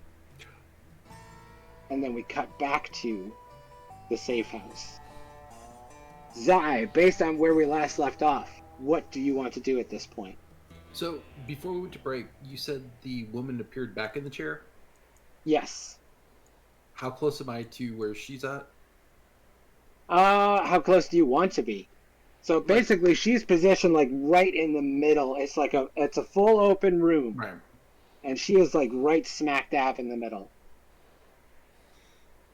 I'm gonna call out to Mouser. There's gonna be like a tremor in my voice going, the ghost is back, and tell your friend out there to tell him to stand down. Tell who to stand down? The crossbow guy coming out of the trapdoor. Excuse me, Mr. Shinzei. Lord Shinzei, he says with authority, even kind of looking at you in disdain for not knowing that name. Pardon me, Lord Shinsei. If you don't mind, if you could call off your crossbowmen in the house. Basically gives a command, like in their native tongue, and orders the samurai to lower the weapon. To which he does, but never completely. It's more like he just kind of reduces his aim, but keeps it ready that in case he needs to snap it back up again. I understand. Excuse me. Whew, came out of nowhere. Understandable. Lord Shinsei, much obliged. We're not trying to cause any commotion here. We're just trying to transport our prisoner, and it sounds as though you may have a prisoner you are looking for as well. Ours is here in the house already, and of course, with the bad weather coming, if y'all need to take shelter here as well, that's perfectly fine. We just need to set up some I guess guidelines in regards to each other's prisoners. That is not a good idea. You should leave immediately. Well, I don't think he starts to kind of start barking some orders towards the other samurai, And that's when you notice that he starts climbing out, and then 2 other samurai as well start climbing out from like the basement of this safe house.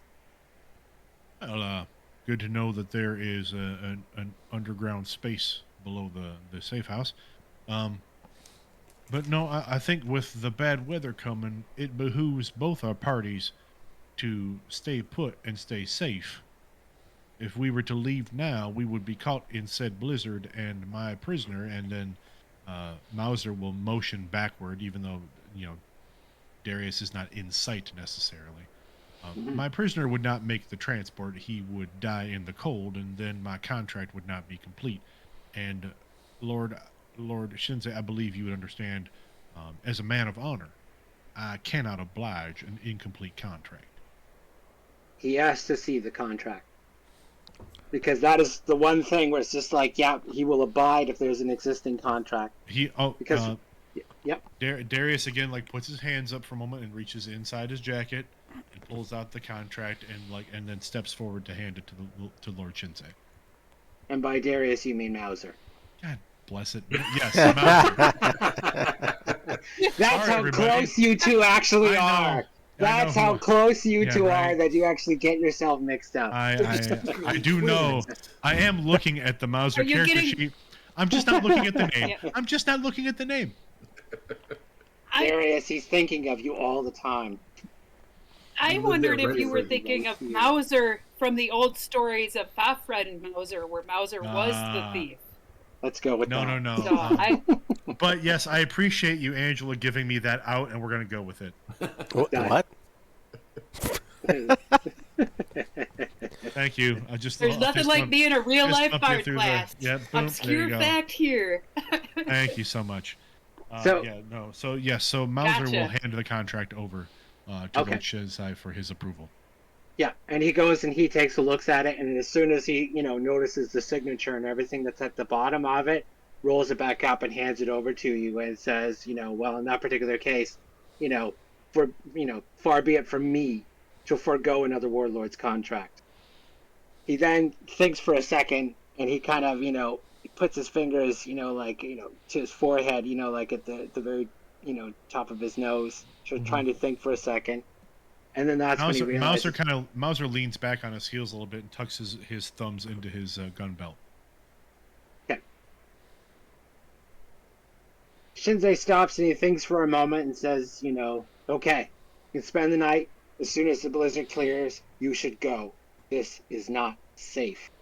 And he goes and he looks over towards the woman, bound and hooded in the chair, who still has not moved. She breathes, you can just see just the minor amount of kind of chest compression to indicate that she is breathing. But there is nothing about her that is moving whatsoever. Zai, are you able to take your eyes off of her? No. You are completely She's just too good fixated. to be true. Yeah. The more you stare at her, the more you are absolutely convinced that you can feel her wicked grin from underneath the hood. And you even begin to hear these whispering ramblings. You can swear that she is just concocting some kind of a spell or something from underneath the hood. Without meaning to, as I'm staring at her, you're going to see a jagged piece of ice start forming from my hand. Mauser, there's something not right with her. I think it's a ghost still, but Lord Shinsei, your prisoner seems to be muttering something under their hood. And he starts to mutter out a curse. He approaches her. He reaches into a little pouch on the side of his belt, and he pulls out a needle. He takes it, jabs it into the side of her neck, and then presses down on the plunger. Within seconds, the voices and everything that Zai is hearing completely muffle until they are silent, and then you see her body truly go limp in the chair. And she is knocked out. Not even caring that this is Lord, I'm just going to be, what the hell is that? He stops and he thinks for a moment, not sure if he should mention anything. But then, realizing kind of the intensity of the situation and just how much he needs to make this clear of how serious the situation is, he says 2 words: Black Scorpion. Black Scorpion is a legendary figure in the One Land that many people believe to be dead. But I thought that was a myth. Black Scorpion is no myth. She sits here before you now. She's just as dangerous as she ever was. We are bringing her back to Monsoon to face justice for her crimes. But she is incredibly dangerous, even when tied up. That is why we need to keep her inoculated at all times. If she regains full consciousness, you have already seen what she's capable of doing at half speed, indicating the 4 bodies outside. She did that to them? She made them do that to each other. Gonna exchange a look with Mouser like, what the hell? It's at this point now that the interior of the cabin, there are certain details that now start to come to light that weren't visible before. Where you can now see, remember earlier someone was asking if there was like blood splatter or something on the walls to indicate something happened here? Now it's visible. Clearly visible when it wasn't before.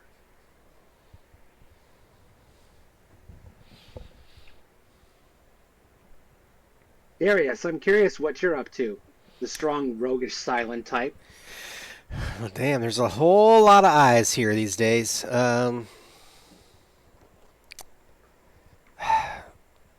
I'm trying not to draw attention to myself. I'm still kind of trying to stay behind Zai. And, yeah, at this point, it's like, can't run, Blizzard. Mm-hmm. So, pretty much he's doing his best not to draw attention, but he kind of glances ever so often over at Mouser, and this is like, you know... If I can, real quick, Todd, can I speak to the mechanical nature of the game? Because I feel like Sure. we haven't been like using the mechanical part of this very well to show that off. So what can you walk us through like the next person to go, like how we should like use like walk through that part? Okay, so normally when it goes like if we were having like like a fight scene or something like that, which we will definitely be having very soon. Okay. The idea behind it is that it's what we use what's known as popcorn initiative, where whoever it is that starts gets to choose who goes next. Okay. And whether or not, and we do that with each individual character. So in my particular case, I've got 2 groups of characters currently in the scene. There's Lord Shinzei, who is a supporting character, and then there are his samurai, who are extras, and they all act as one in a single turn. When that happens, and when it becomes your turn to give a description, you would choose the potential that you want to use, because then that frames how many details you get to apply in your description. And then you basically say what it is that you want to do, and once it is you've triggered like a complication roll, that's when you can throw down dice and all the other kind of stuff that we had talked about earlier. And that's what I wanted to ask about, because I wasn't sure if the rules as presented were something that you're basically using in those action sequences, or if it's something that we would be normally doing kind of as we're building the scene together, right? Adding these complications and adding these things, or changing descriptions for people and those types of things. Yeah, those elements, all the narrative stuff is continuous throughout the course of the game. Okay. It's really when it starts coming down to, time-sensitive moments and everything else like this. Okay. So let's start getting into a little bit more of the mechanics and everything involved. Darius, you did take a knife Yes, I that did. you are trying to conceal. So what potential would you use for that? And let's see just exactly how successful you are with that. Because we could say that at the moment you had palmed it, and now you still need to get it to some place kind of like on your person, so that, like if someone, like if Mauser comes and grabs you and takes you, he's not going to notice you're actually holding the dagger. So what potential would you use for that? I would say I'd use neither seen nor heard. It's one of my, so as potential. So. Okay. And what die value does that come with? So the die value is a D8. Okay. And then, with Mauser being the one who's watching you the most, and because you're standing behind Zai, I'm going to say, Mauser, you're going to be the target. You're going to set the defense for this. Which of your potentials would potentially, unintended, I guess, create the defense that Darius is going to have to roll against? I would say probably no one gets in my way. Yeah. Because, again, Darius is very, very goal-oriented, very business-minded. Like, the point of this is that he wants to complete this contract. And Darius mucking about is going to make that harder. So we'll go with that. The defense on that's 5. Okay, so there you go. Darius, roll that D8. Your target number is 5. And I rolled a 6. 6. So that is effective. And because it's an even number, you get to determine the outcome of that. So what that means is that you're going to be able to create a complication against Darius.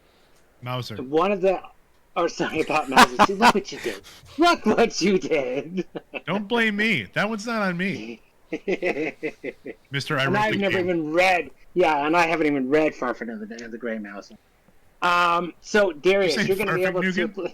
Yeah, I did. Did you say Farfig Nugan the Grey Mauser? Farfig Nugan and the Grey Mauser. That's how much I've read it. I'm about to get an email from my English teacher. So, Darius, you get to create a complication against Mauser. And one of the options available is known as an inception, where you can force them to believe something that is not true. So, for example, you could put the complication on Mauser that you are completely unarmed.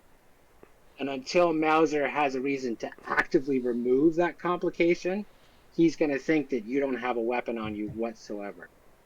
I like that, yeah, the inception. So, yeah. All right, yeah. Okay, all right, so that is a complication that Mauser has. As far as you are concerned, Darius never has had an opportunity to get a weapon, nor does he have one on him. So that prohibits you from wanting to search him for a weapon at this point. Understood. Okay, cool. So that's an example of how the mechanics can work at this point. Okay. And we're definitely going to start diving a lot more into that. Furiosa, what are you doing exactly at this moment? Because you were the last one we had left outside. Isn't there a second samurai that came up on horseback? Yes. It's by the grassy knoll. And he's alone outside with me. I want eye contact because is. I want to know what's actually going on. I want mind control, so I want to use my Oh, skill. nice. Nobody can see me doing it. Yeah, nobody can see me doing it because they're all inside. He's mine. All right. What potential do you want to use for that? I mean, this looks like get someone else to do it. Not taking any of your shit.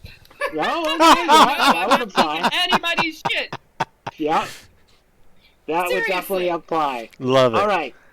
Crazy lady shows up and vanishes. Dead bodies come to life. I am not taking this crap. That's the direction I'm going.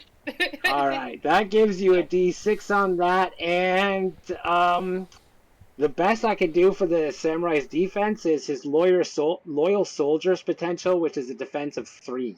So roll your D6 against defense of 3. Grr. Oh, God. I can spend vitality to reroll. Yes, you get. Well, what did you get, actually? Because that depends. You might not have to reroll. What did you get? I rolled a 1. Oh, you'll want to reroll. Yeah. So there's a couple options available to you. You can spend vitality to reroll. Every reroll you make costs that many vitality. So the first time you reroll this game is 1 vitality. Second time you reroll 2 vitality, and so forth and onward. You do think that's the only option available to you. So yeah, if you want to re-roll, spend a point of vitality for that. I'm going with that. Okay. I rolled a 5. Perfect. Now, as an odd number, that would allow me to choose the complication that happens to this particular samurai. Ooh. I will say, I want you to see what it is that he has. I'm almost, if you let me pick it, the way I want to go with it is by taking over his mind, you'd be accessing his memories. If you wanted to do something different, you can spend another point of vitality to shift that up to a 6. No, I want his memories. That's what I want. I want to Okay. know what he remembers, what these bodies. Why did some dead guy come back to life? I want to know. It's too weird. And I want So, you yeah, to I know want his too. memories. So that's okay, perfect. So you take control of his mind, and very quickly, once again, we're doing filmmaking techniques here. It zooms right in, almost like Sam Raimi style, like Evil Dead kind of mode. It zooms right in at like a 45-degree angle. We, literally access his mind through the eyes, and we start to see this kind of flash of memories. Is that we see these, samurai warriors led by Lord Shinzei arrive at the safe house. And there is a light dusting of snow on the ground, but it is otherwise a pleasant sunny day. They all get off, and they have been, they have Black Scorpion still once again completely shackled, ropes tied completely around her, the hood drawn over her head. They escort her inside. Everything is fine. We see this other shot of all the samurai, or at least some of the samurai who are outside having a campfire, rejoicing, sharing a few drinks and telling stories. And then all of a sudden, we cut to another shot of the inside of a couple of the samurai as they are guarding Black Scorpion. And as her head, at first, it's really kind of like, bent really forward, like she's completely passed out. But we see her hooded face begin to look up. And then that's when we see one of the samurai suddenly turn and look at his brother, with complete shock and horror. And he basically draws his weapon. And that's the samurai that got cut across the neck, killed by one of his fellow samurai. And we start to see this kind of montage of the different samurai, like in states of absolute fear and panic as they're like backed into corners and start turning on each other, and these various shots of bloodshot and everything that happens. And we see Lord Shinzei at one point, trying to, command them, where he and the surviving 3 samurai are once backed into the corner, starting to retreat into that the floor compartment down through the trap door, with Lord Shinzei basically standing and holding his ground until at one point he basically kind of defeats these other samurai and is able to get to Black Scorpion and inject her with another one of those needles.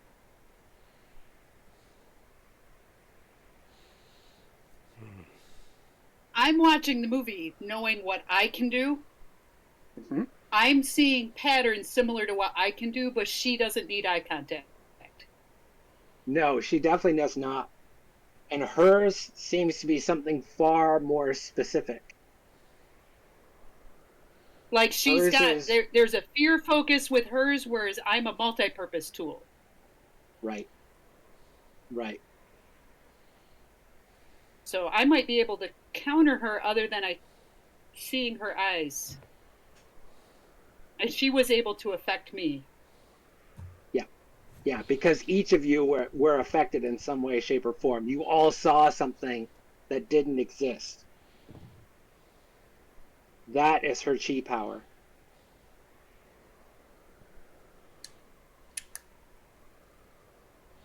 Zai, speaking of which, what are you doing at this moment?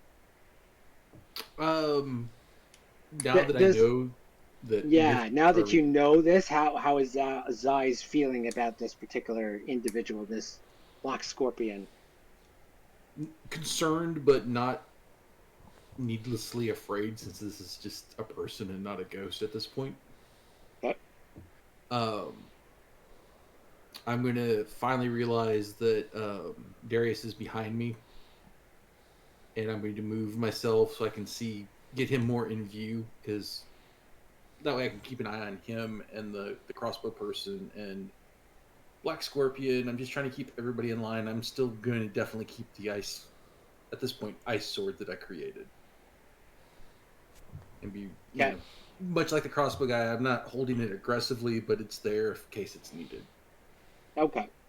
Now, that you can create as a resource. Let's get back into the mechanics of the game here for a second. There's two options whenever you use a resource in a scene.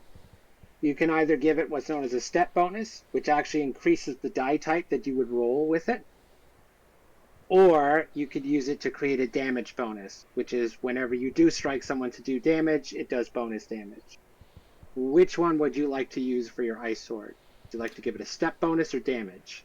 So I'm assuming if I actually would use the ice sword, that I would do the "you wouldn't like me when I'm angry," which is a D8. So that would get upgraded to a D10.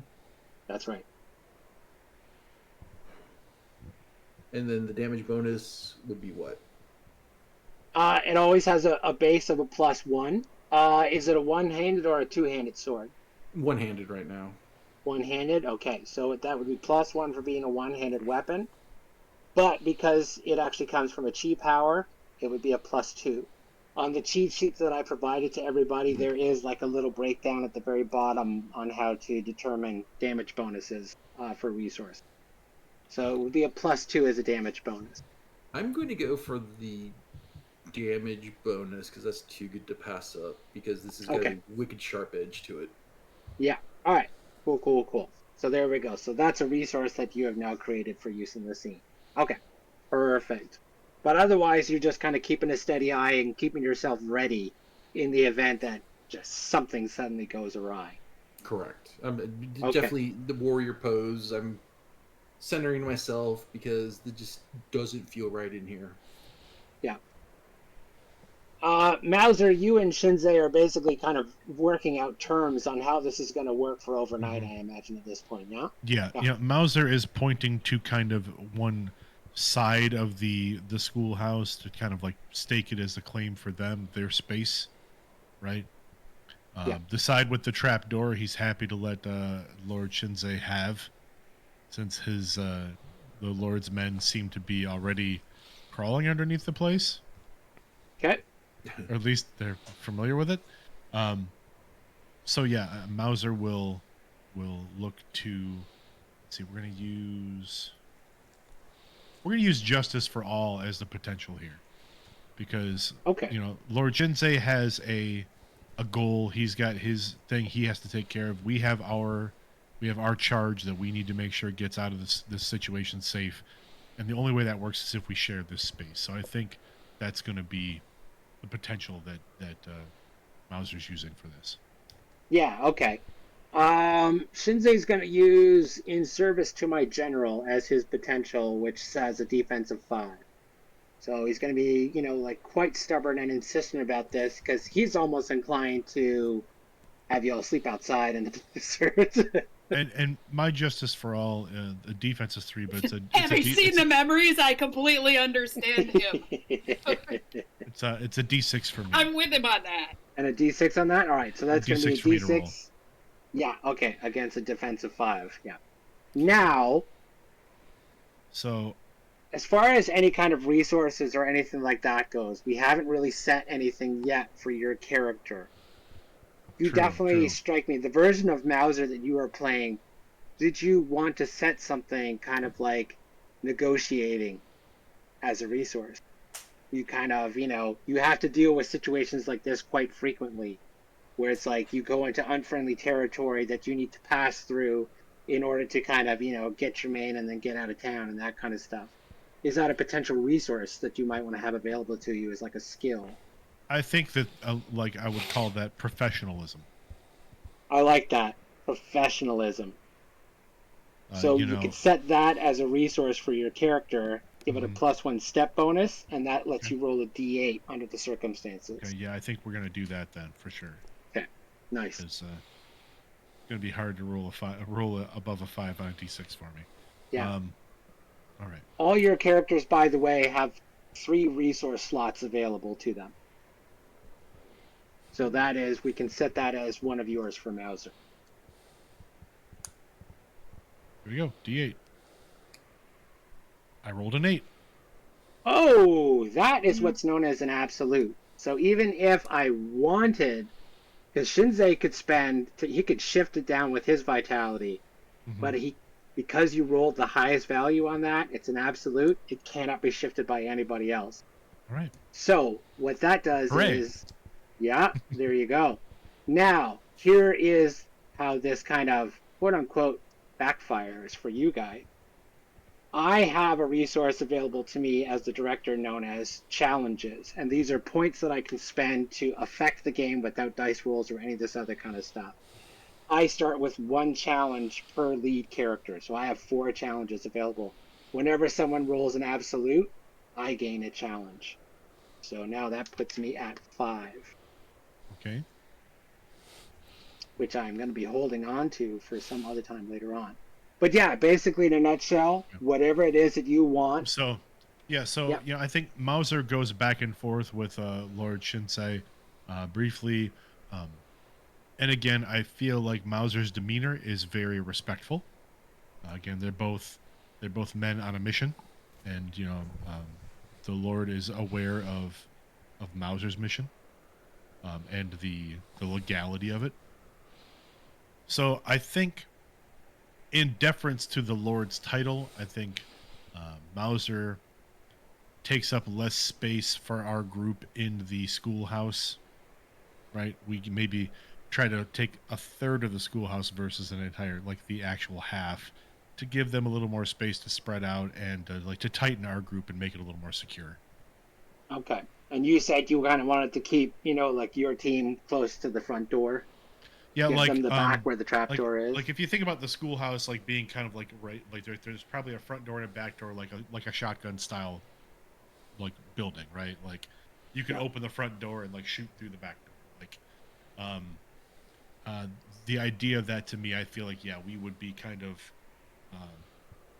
in a third or like to the side, like maybe closer to the door. But yeah. Okay. Kind of just moving our stuff over there, like kind of making that our space. Not that we can't go into the other space, but to try and keep everybody kind of just peaceful and in their own areas. Yeah. Okay.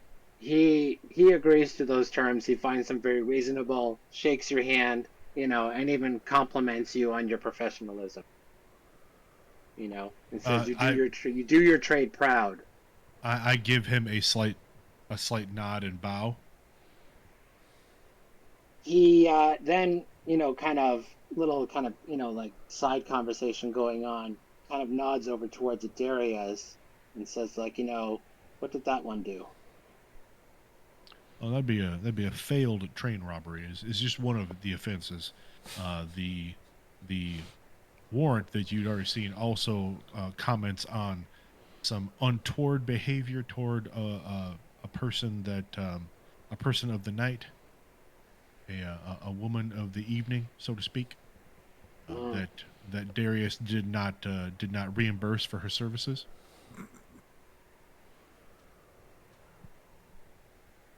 Shinzei looks over at you, Mauser, and said, like, do you mind? Indicating that he wants to just have a quick little word with your fugitive. Oh, no, of course. Just, again, as I would warn anybody, feel free to, at some point, tune Darius out. He tends to talk for the sound of his own voice, if you know what I mean. You know the type. He walks over and he approaches you. Yep. At this point, I'm opening the door and say, hey, Mauser, I need your help getting some firewood in because that blizzard's only getting worse. There isn't much wood in here. I need your help because I'm not going to share information in front of that prisoner, and he needs to know because it's a life or death. I normally wouldn't share a secret, so this kind of grates a little to share, but I need him out here because eventually we can get word to Zai or get Zai out here on something too. I'm going to have to go inside and warm up at some point, but that woman's dangerous, so we need to know what we're dealing with here. Excuse me, Lord. I will see to my member, and we will return briefly. Of course, nods his head, agrees to this. Walks up to you, Darius, and starts to kind of size you up, kind of looking up and down. Definitely doesn't seem to be too impressed or anything. Being who you are you inclined to break the silence with something? Well, Lord Shinsei, it is an honor to make your acquaintance. I'm not certain what you'd like to talk to me about. I just hope you're not the type that has some kind of deep, dark secret. Something that you've repressed. Something like a trauma in your past. Well, Because that one, indicating towards Black Scorpion, will reach inside your soul and pull it out with a spoon like she would dig out your heart. well, so far I'm okay, but I'm afraid that she eventually, when she's a little bit more cognizant, might remember that we had a tryst once. And that's kind of, she's dark, let me tell you. She's got some habits. I I'm mean, glad I'm He getting rolls firewood. he rolls his eyes. the things she can do And with the rope, basically- though, will impress you. Yeah. He rolls his eyes and just basically starts walking away. And when he mutters something, and we see the subtitle that appears underneath where he goes like typical criminal scum. He does not think very highly of you. Now, the reason why I bring that up is because there is a thing on your character sheet. Mm-hmm. You do have what's known as a hindrance. For every motivation, there is a hindrance that comes with it. Mm-hmm. And in the case of Darius, let me pull it up Is here. the hindrance actually hornball? Is that what it is? Oh, you know what? I got. Sorry, I looked at the wrong character. I was looking for one of the other pregens who is haunted by flashbacks, but that is not Darius. No. My apologies. I am going to update my notes. In that case, then, never mind. Well, I do have I do Yep. have a hindrance. Oh yes, yep. Is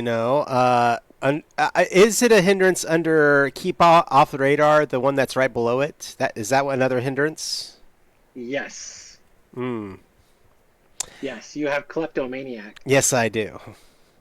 Yeah. And as he walks away, he's obviously the guy's feeling either disgusted or proud of himself. I'd like Darius to just reach and take something off of him. Maybe a little brooch or keepsake or something that is on his, on his belt. Just reaches out and very nonchalantly takes it off. Okay, so nothing as far as like weaponry or something like that. Can but I make a something suggestion? personal. Can I make a suggestion? Oh, I'd love a suggestion, yeah? Would it be fun for you to actually manage to swipe his like Lord's seal? oh. God, you had to bring that up. Now I want to do it. I mean, unless it's a ring, you're doing one of the pouches on his belt. Yeah. So I'm actually tempted because Zai is standing right there to almost have you roll that against Zai as being the one who's kind of like guarding you at the moment. How do you feel about that, Zai? I'm good with that. All right. So, Darius, what potential you're using? I figure it's neither seen nor heard. Absolutely. All right. And then Zai, what potential are you going to use for your defense? I've got a good argument for either one because I've got you wouldn't like me when I'm angry because that would definitely piss me off. True. And then there must be balance.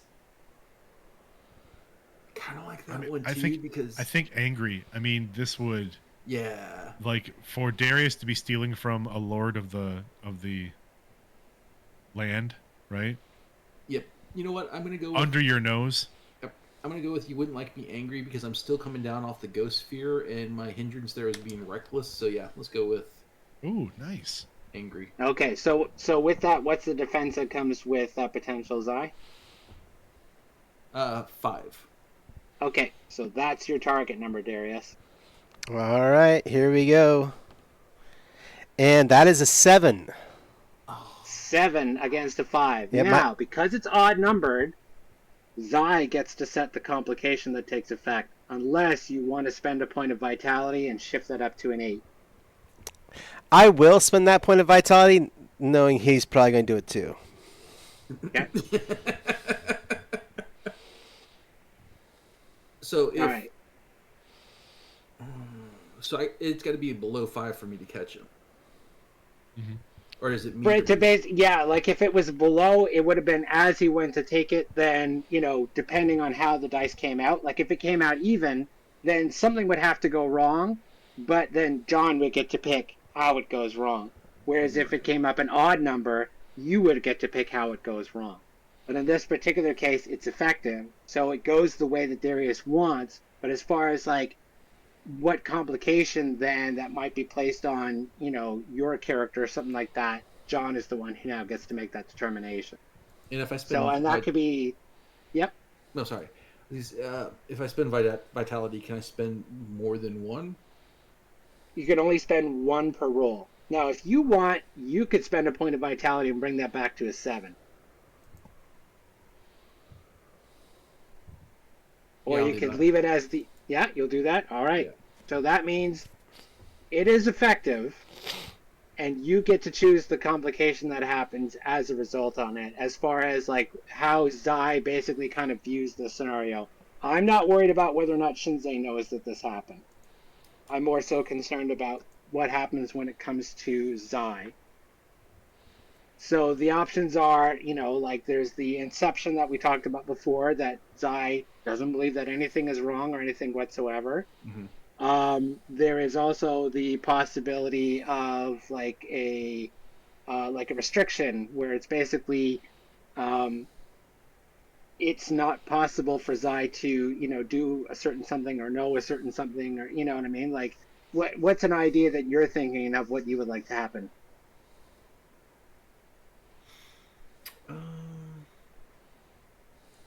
I'm looking at the list. Since it was high enough, I'm gonna go with Inception. Yeah.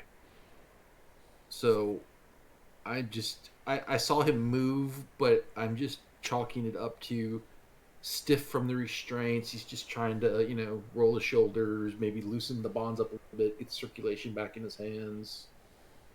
So that's what I saw happening. Okay.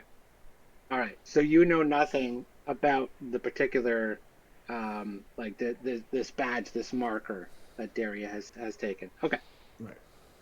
Okay. Good. All right. I do want to start kind of ramping things up a little bit. Mm-hmm. Is there outside with Furiosa and Mauser? Furiosa, I take it you're kind of updating Mauser on what you saw. Yep. Okay, absolutely. Yep, because it's important for him to know that she's able to trigger fear and get people to attack each other who are allied with each other. And that's dangerous. She doesn't need to see them to do it. She can do it fully restrained. I don't know how many of those drugs they have or how long they take to wear off, but that would be good info to get, because do they have enough to last the blizzard? If not, it might be time to kill that woman. She's too dangerous. And our bounty, we're not getting paid to deal with her. She ain't my problem, but she's in my way. All right. What do you think, Mauser? So I made a deal with Lord Shinsei that we would watch our prisoner and they would watch their prisoner. I understand that Black Scorpion is dangerous. I respect how you feel about it, Furiosa, but I've shook the man's hand, and that's a deal. That's an accord that I've struck with him, and we cannot take action on her unless we absolutely have to. And if it comes to that, we will. But we need to come up with a way to stop somebody or to get somebody to be aware if they get drawn in by her effects, because otherwise we could get butchered by a whole bunch of samurai thinking we're her allies, or we could end up fighting each other. So we got to figure out some way to not be at risk. So definitely, I want you to let Zai know, right? That's a possibility. That's something we need to watch for. But as far as the Lord and his men, I will, I will, I'll mention this to Lord Shinzai. I'm fairly certain he's aware. He seems to know his quarry pretty well, Mm-hmm. and what she's capable of. When I mentioned she was muttering, he seemed pretty upset by that whole rigmarole there. So, Yep. we're gonna play it cool on our part, right? We're gonna be professionals. We're gonna share this space, and then if something happens, which I hope it doesn't, but if something happens, we will be ready to act. Right. And I think it's wisest that we not talk about what she can do or what we know about her anywhere near her. And it's better that she not know anything I can do. Oh no, I agree. I think you should I'm definitely just keep. I think harmless. you should keep your distance, and Yeah. I think we will leave that as an element of surprise that may benefit us in the future. When you go in, tell them that there's something wrong with one of the hooves on one of our horses, and I'm out dealing with it, and I need Zai's help. So send Zai out next with here's the load of wood. Bye. I honestly, I don't have to announce our intentions to Lord Shinsei at all. I can just simply ask Zai to come out and talk to you. Exactly. That's fine. Yep. Yep. Yeah. I will send Zai out, and I'll take watch over our ward. But I prefer the others inside to think that I'm merely, the person taking care of the horses Understood. outside. Understood. Like We can. I'd rather I'm happy to play up keep to up that. that ruse. Okay. So then, is this information going to be shared with Darius at all? I don't know how to get that information to him. I mean, I'm Well, good at picking at him, but I'm mostly watching him. I don't know how to get that information to him, but that's I think he something. does need to know. That's something that Mauser can, as Mauser sends his eye out, that's something Mauser could possibly do as well, is to kind of present some of this stuff to Darius. Maybe Darius has to use the restroom, right? Has to use Okay. the water closet, as it were. The little robber's room. I also think these guys have enemies, so I think it is good for one of us to be outside because I don't think that Black Scorpion works alone, and I would not be surprised if this doesn't become a party because it seemed like she slowed them down here on purpose. Oh, I When don't know she if you made them guys can hear attack me, each but it other, seems to have frozen the on my blizzard end. didn't hit. We can Oh we can no, hear you, Todd. We can hear you. we can hear you. Yeah, I can see you moving too. It's weird.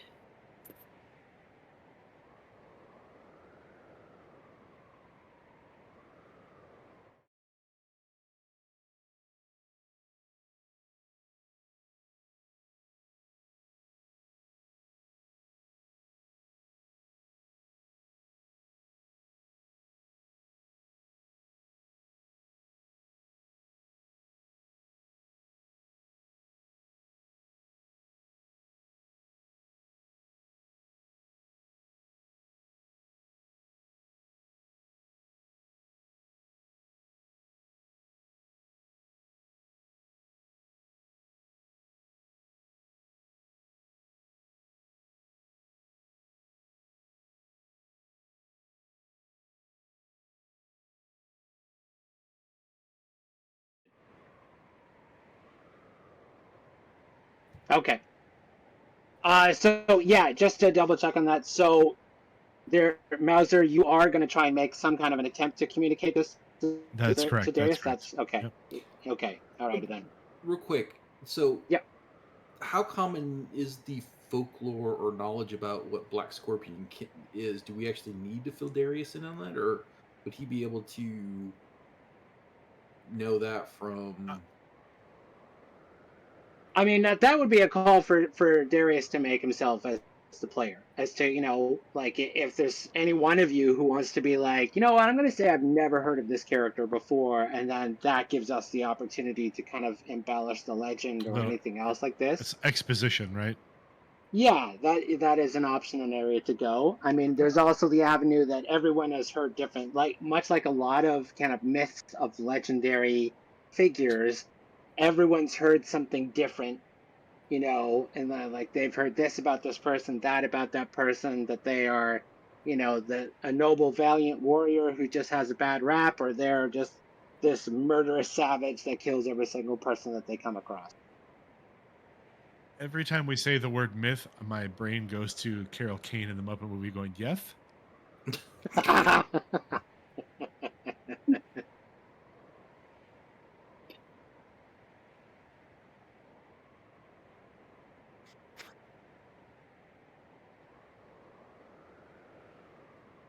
Yes.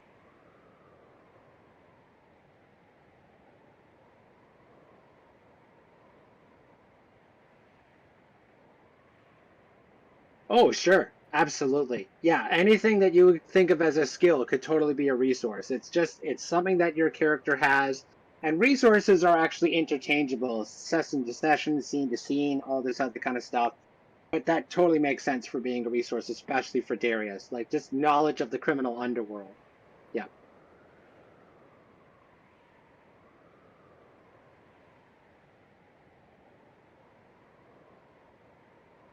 If anything, Darius might have more accurate knowledge of, who Black Scorpion is and what it is that she is capable of.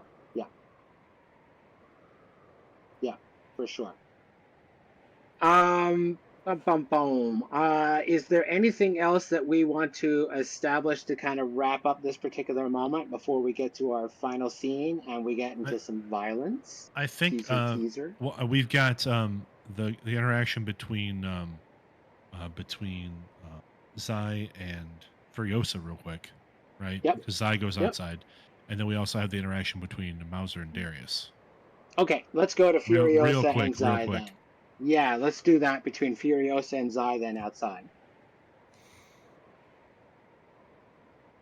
So, Zai, Fun I story. found out what's really going on here. It's a fun story. Come out to the barn with me. So we go out with the horses, and I give Zai the rundown about how her powers work. There's no ghost here. She feeds on fear, and she can make you see anything you fear, and she made those samurai attack each other. Yeah. She doesn't have to see you to do it. If you have any fear, she can manipulate it. Yeah, it's like 1,000 times worse than a ghost. Yeah. I mean, She's dangerous. I'm for someone trying to slit her throat.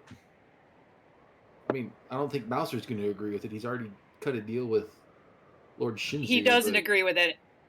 I already brought that up and said that's really what we should be doing because she's a threat to us getting our bounty in. And I don't know how many of those drugs they have to keep knocking her out. But I know that she arranged it to slow them down so they got stuck here in the blizzard. Because otherwise there wasn't any snow when they got here.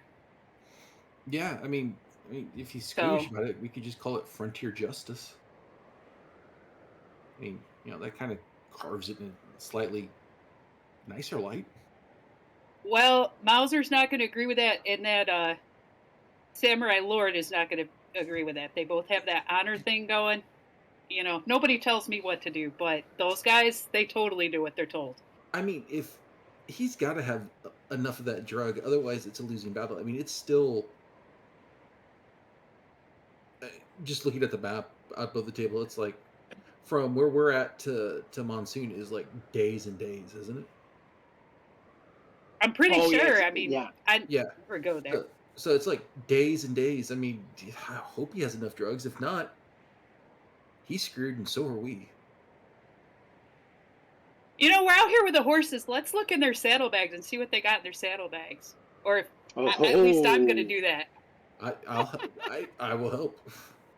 Because the other samurai out here is not going to give me any trouble. If the other samurai looks like he wants to give me trouble, I'm going to play with his mind a little bit more and get him to show me everything in his pouches. Right. Maybe he knows how many drugs they have. I'd like to know that too. Tell you what, let's do a little bit of a roll off here to see who's going to determine what nefarious thing gets found in the saddlebag. So I would like the two of you to roll a d10, and whoever gets the highest gets to determine what suspicious thing gets found in the saddlebag. Doesn't even have to be accurately suspicious, but what is suspicious to the two of you at this moment. I rolled So a whoever 2. rolls up, you roll the 2. Oh. All right, Furiosa. what do you find in one of the saddlebags that makes you suspicious? A bunch of broken vials and a stain from the truck. Oh, I love it. They had more, but they're running low. I love that. That's Okay. not good. Okay. Alrighty then. Let's cut to inside with Mauser and Darius. I almost called you Marius. Like that's your couple's name. Aww.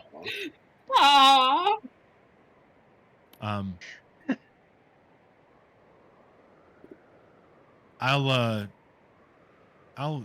walk over. So Mauser walks over to Darius, like kind of grabs his bindings and like kind of picks him up off the chair. Come on, it's time for you to take your little outdoor break. Let's get you emptied and bring you back in. And and when he says that, Mauser kind of gives Darius a little bit of a wink.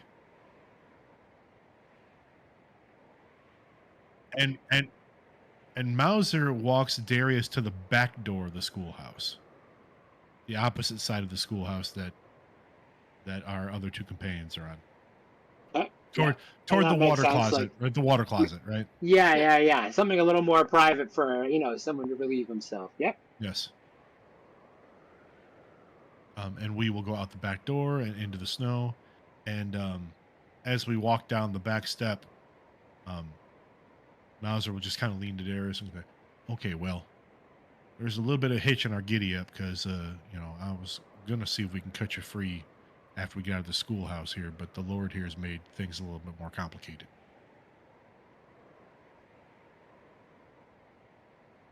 Mm-hmm. And Mauser still has the rope in his hand. Yeah. Oh, Darius, you son of a bitch.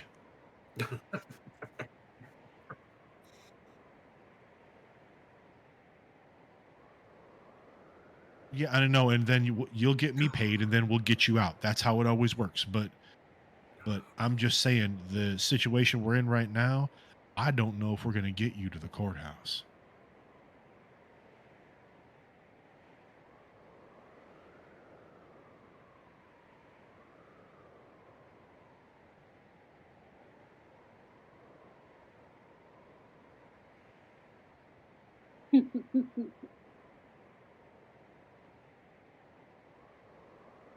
What do you mean?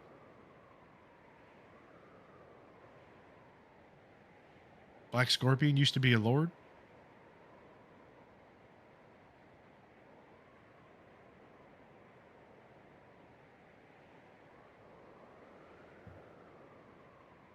Well, horse feathers.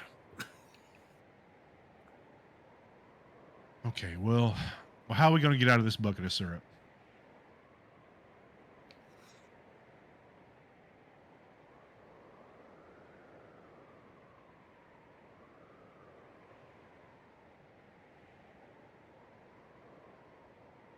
Oh, well, it may come to that. So just keep that in your back pocket, right? Keep your feet warm. And all right, go ahead and write your name in the snow while we're out here, just so it makes it look good. Make it real. Yeah, that's right. I was hoping Darius would say, but I don't know how to spell. Hey, Zaya, are you glad I said come help me with the horses instead of come be with me? Yeah. This ain't the kind of writing lesson where I'm going to help you hold the pen, if you know what I mean, Darius. Yep. Nice. Can you at least Alrighty let me then. out the guy? I think we're gonna start to wrap. Oh yeah, go ahead. Just as we're walking back in, Mauser will just make a point of letting Darius know, just in case you're not aware, our Black Scorpion friend can also, it seems as though she can control people. So just keep your distance and don't talk to her if you can help it. Yeah, no, that's what I'm hoping. But again, if we need to bolt, I'll give you the sign and you hightail it, and we'll give chase.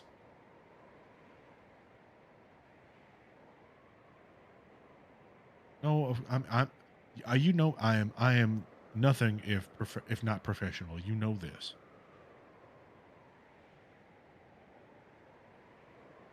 Hey, that was a protective measure.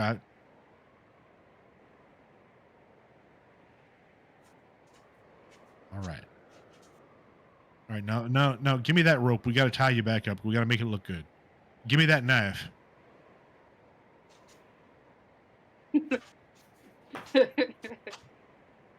Well, hold on a sec. Doesn't Mazur have a complication? Doesn't know anything about the knife? But he does. I mean, the rope has been cut. Oh, I see. Yeah. Yeah. Yeah. Until Okay. until it was revealed that the rope was cut. Yeah, Mauser Yeah. had no idea. So mechanically, actually, that Okay. will work because you can use a full description to remove a complication. So Okay. that, to me, that conversation is part of that description that can remove the conversation. Yeah, that Okay. works for me. Yep, good. But you don't know that he stole the Lord Shinzei's medal. There's No. nothing to say that you didn't. That's on Zai, No. actually, so No. that's Yeah. No. possible too. Yeah. All right. Cool. Anything else between any other conversation or anything we want to do? Because I've got a little something to help kind of wrap the scene up, and then I want to take a quick little break again so I can check on my little dude, and then we're gonna come back and we're gonna do an action-packed finale. Lots of All right. bloodshed, lots of mayhem. Yay! So anything else between our four lead characters at this point? Nope. Okay. I just want to ask, So, am I related to this woman? Because we're both tall and thin with long black hair, and I'm half tempted to chop my hair off so that I don't accidentally get killed by a samurai if they take her hood off. maybe. I mean, That's up to you if you looking at my want to. character Are you sheet, I'm related? like, shit, Yeah, we're probably exactly. related. Yeah. Alrighty then. I wouldn't admit it to anybody here, Yeah. but yeah, I'm probably related to her. I mean, kind Okay. of embarrassing. Would it be related to her in the sense that you would have some kind of allegiance to her? Oh boy. Or related to her as Probably if, not. We like, probably if don't like I each other. see her again, I will kill her? Like, where does that fall? Probably because I got sold off into indentured servitude and that cunt didn't. Look, she got all the. I mean, like, she got the family fortune. She got to be a warlord, and I had to run around and do everybody else's shit. Fuck that. I'm going after her. I don't All like right. There we go. So that's where that falls. her. So as we I'll do it see for Darius, free. as we see Darius and Mauser head back inside the safe house, the camera actually pulls up, and we begin to see everything from like along the top of the trees surrounding the safe house, and we see kind of grabbing hold of the side of the tree, way up high in the branches. We see a humanoid figure, very similar to the ones that we saw earlier, and all dressed in black, very ninja-like, kind of, crouched over top. And as he turns and looks over towards another one right next to him, we can actually see these cat-like eyes, kind of like in the eye holes of its mask. And as they basically kind of nod and they begin to use like a sign language communication amongst each other, and the second ninja takes off, jumps towards one of the other trees. As the first one begins, looks back down towards the safe house. And we're going to cut from there, and we're going to take a quick little break, and then we'll come back and finish this sucker. Awesome. Cool. Yep.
That's right. And as you can see, I've been joined by my GM assistant here.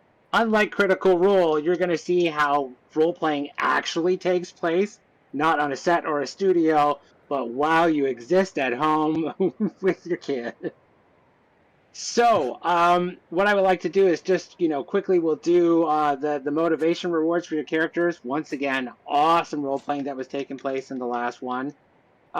So first and foremost, I want to say that with both Mauser and Darius, you each should get a point of vitality for You Scratch My Back, because now that the two of you have established that this whole transport and arrest thing is actually a scheme, definitely checks off that little box right there.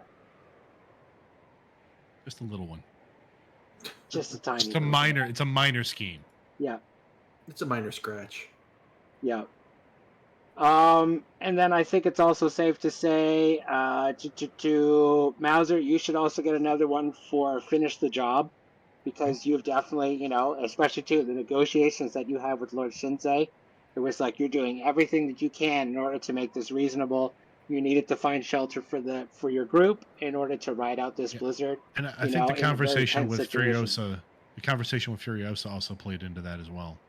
Yeah, you basically had to do quite a few negotiations with everybody to kind of, keep the peace and keep things civil in order to keep, your eye on the prize. Definitely. I mean, not that it for necessarily is going to work with Furiosa, but, we tried. Yeah. Oh, no, yeah. I didn't make it easy for you. I definitely used my temper. No, we're going to kill that woman. Yeah, and you're definitely getting a point of vitality for that too. Absolutely. Because that is definitely a thing. And another one too for uncovering secrets. The way you used your mind control on that one samurai there to kind of figure out what the hell happened here. Really cool. Very, very good use of the power. Yeah. Yep. And then also too with Zai, with the Conquer My Fears, definitely give yourself a point of vitality for that too. Oh, thank you. Because that's one where it's just like, it's to the point where it's like, the idea that you may have to actually kill Black Scorpion, who has this, now that, like she could tap into the fear of ghosts and everything that you have. And the fact that you want to, come up with this active plan of confronting her, I think is a good use of that motivation for sure. So, and what I'm going to do before we start off with our final scene here is I'm going to go ahead and I'm going to spend one of my challenges, puts me down to 4. And I'm going to create a spontaneous trigger. I'm not going to tell you what that trigger is, but I will let you know when that trigger actually takes place, because I want to have a little surprise in store that I can cut in with, should I need it. In fact, yeah, that's exactly it. All right, cool. So for our last scene, I would like for us to get violent with this. So we're going to be using the mechanics in a big way. So what I would like for us to start doing now is, because we're going to have this take place where in like 5 minutes from now, the action and everything is going to get started. So for the first little bit, I'd like to, we'll keep it a little bit more freeform role playing. But then once the combat actually starts, we're going to be going turn by turn, passing, from different characters to the other and everything else like that. Sounds good? Sounds good. All right, perfect. So I'm going to start us off with the opening shot. The blizzard is now in full swing. It is now the middle of the night, and there is, what can't be seen through the darkness cannot be seen through just the wall of snow that has completely begun to engulf this area at the base of the Great Mother. The safe house and the barn and everything that is outside has become almost, like completely covered over with snow. There's almost no trail, like all the tracks and everything that, that led you here have already started to be covered up. And outside, we do begin to see that there is some movement that is happening in the trees as these humanoid figures jump from one branch to another, moving themselves into position. As the camera then actually begins to kind of bring itself low to the ground and then begins to track forward towards the front door of this safe house, we actually begin to see a couple of these ninja figures as they start creeping forward, staying low to the ground, moving very silently. As we kind of look down towards their feet, we could see that instead of having human feet with toes, they almost have like cat-like paws that are actually spreading themselves out across the snow, much like a lynx would, keeping themselves on top of the snow rather than sinking in. And they start approaching slowly but surely. Let's cut inside and let's start it off with Mauser. What are you doing at this particular point? I guess, you know what? I think maybe the first question is there going to be anyone who's keeping watch at this point? Yeah. Okay. I So took a then, nap in the afternoon in the barn because I don't trust anyone and I am staying awake all night. yeah, I could buy that. That seems like something Furiosa would do. That I believe the terms Yep. are that checks out. That checks out. Yeah, exactly. All right. So then let's start off with Furiosa. What exactly are you doing at this particular point during your watch? Well, I'm listening to what's inside, but I'm watching what's outside because for some reason she slowed them down to this point. She wanted them here. So I think somebody's incoming. You're very Because if it was suspicious me of in the that trap. chair, I would have somebody incoming. I'd have manipulated to have somebody having my butt. If I was in her shoes, I'd do exactly what she's doing. So yeah, Okay. I'm Okay. watching outside. Okay. Got my It's gun very ready too difficult. because I have a Yep. little pistol. Okay. On that note, the resources that you want to be able to use in this scene, I would like everyone to go ahead and kind of establish what those are. Remember, you've got 3 resource slots. If you want to keep the ones that you had already established in the last scene, go right ahead, but you can replace them. You have 3 resource slots available. Your chi power can be used as a resource, but it does not have to be. So if you want, you could have it solely for narrative purpose only. Weapons obviously are another good choice. I would recommend don't just kind of pull something out your butt and say, well, it turns out this entire time I've been wearing plate mail. Let's not do that. So That I does think kind of go against the intent of the game and everything. so. I'm gonna keep the sword that I spawned. Yep. Um, and then the other thing, I don't want her carrying a gun because with her ice power, she can like form shards and like throw them like daggers. Is that a resource that we can do like that? Oh, yeah, sure. Okay. Yeah, like ice shards and everything. Yeah, Yeah. for sure. Totally, totally. Yeah. And then, like I said, the cheat sheet that I provided to everyone has a little breakdown at the bottom. If you want to give it a damage bonus, then to calculate how that will work out. So, Furiosa, when you're looking outside, it's very difficult to see what's going on out there just because the blizzard. It's almost like pelting right up against the window itself. You know, like very much like if you were to see someone outside, they'd almost have to be like right at the other side of the window, like looking right back at you. Mm-hmm. I'm still, if there's anything, because I might hear something, I might see shadows shift, something that just doesn't look right. Because this is the perfect weather to do something heinous. So Yes. even though I have very little chance of seeing anything, I'm still watching for it. Okay. Alrighty then.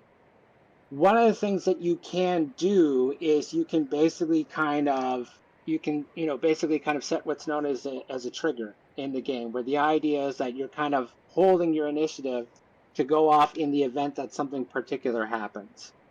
So if it's like, if someone bursts through that door, I'm going to be ready to go. And so what that is you would determine which of your potentials would be a factor. Your first detail would be used to kind of set the trigger. But then each passing round, you would need to use that detail to kind of hold your trigger in action. Is that something you would like to do? And if so, what Yeah. exactly do you want it to be? I'm kind of torn between two things. My first and biggest urge is to watch because if something human does end up entering the cabin or on the other side of the window looking at me, I want eye contact because I want to read the memories. I want to know what I'm facing. Is it a threat? Is it not a threat? How many are with it? I want information. Okay. So yeah, you can really only have one trigger going.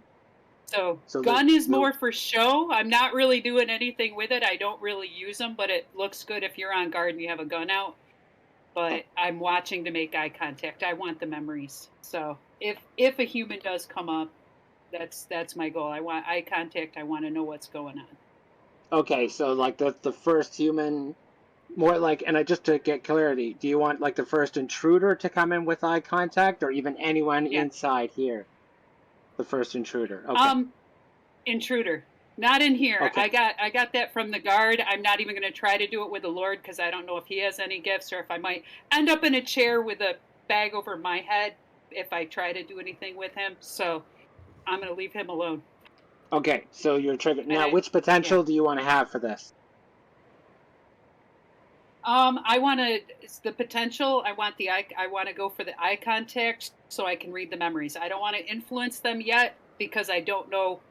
I want to understand what they're doing, who they are. I basically want to survive, and I want to kill her at some point when it's going on. So do you want to use your get someone else to do it, or not taking any of your shit potentials?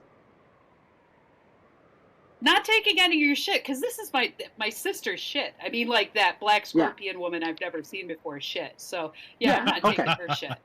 Okay, so because there's two details with it, what happens is that whenever you feel that trigger goes off, that means you have the one remaining detail left to act on it. And that can become important because if you were like, oh, I need to move out of the way and then I'm going to react to it, those are two details you need to be able to have. You have only one that's going to be left available to you. Okay? Right. Make sense?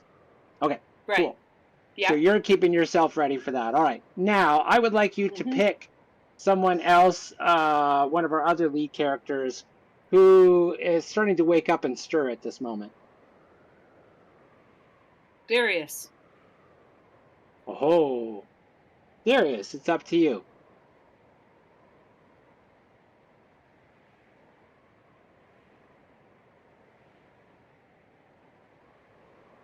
Well, it's a kind of like your character has an opportunity to kind of wake up at this point. What would you like to do to kind of get the scene going, rather than be caught off guard?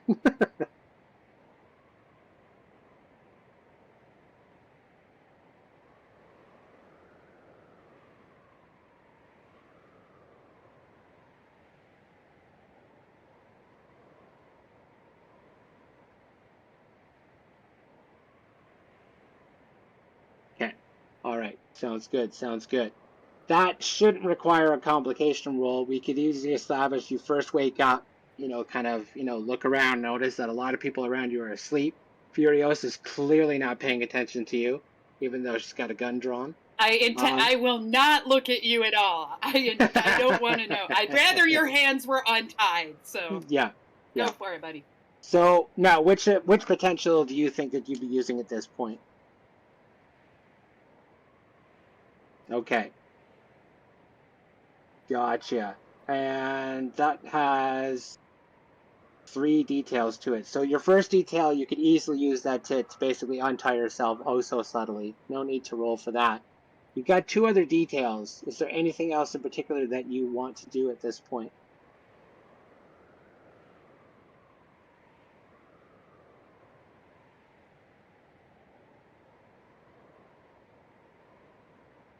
Okay.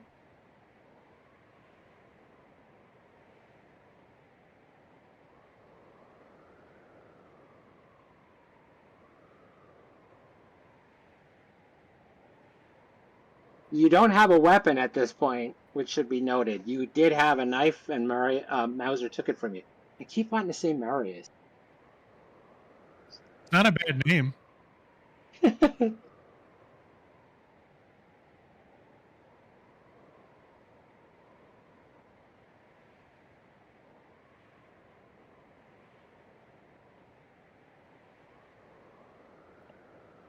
Yeah. Yeah, I think that's quite doable because we have established that the samurai do, imbibe a little bit, like at the end of their shifts. So there are some of those around. Yeah, that's totally doable. Yes. And then with that, like then there's, so basically that would allow you to have that, and you could even assign that as a resource if you like. Yeah. Yeah.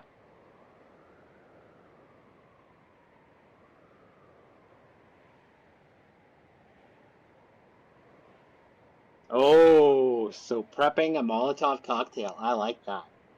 I like that. All right. Cool. Let me see. Before I end up cutting in and doing my thing, is Zai or Mauser interested in kind of stirring and doing something at this point? Zai.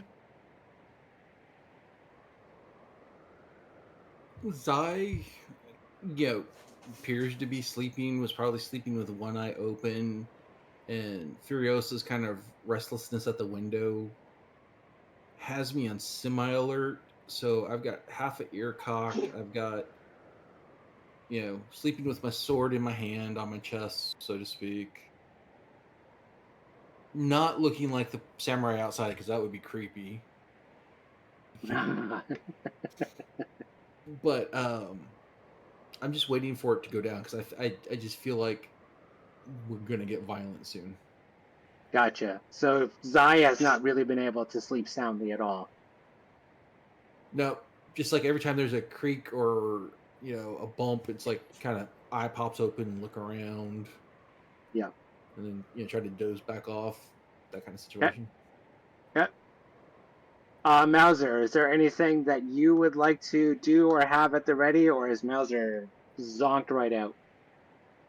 Uh, Mouser has cat napped all night, so short nap, stint of being awake. Short nap, stint of being awake. Like just in the normal habit of someone who is used to trying to stay alert without trying to stay up all night, right?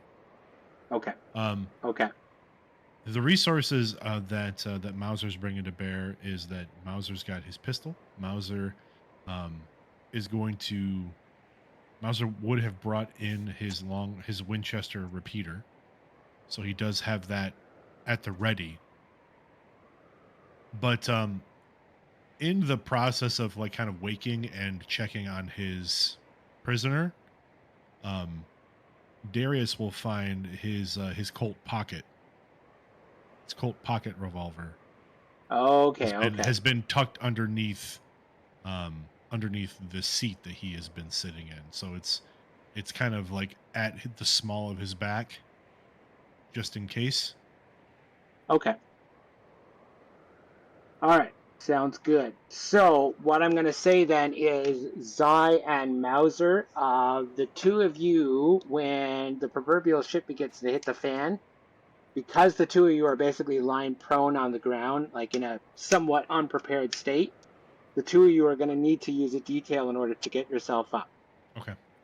Okay. Whereas Furiosa and Darius are in a more prepared state that is like, it's going to be easier for you to jump to your feet and be mobile right away.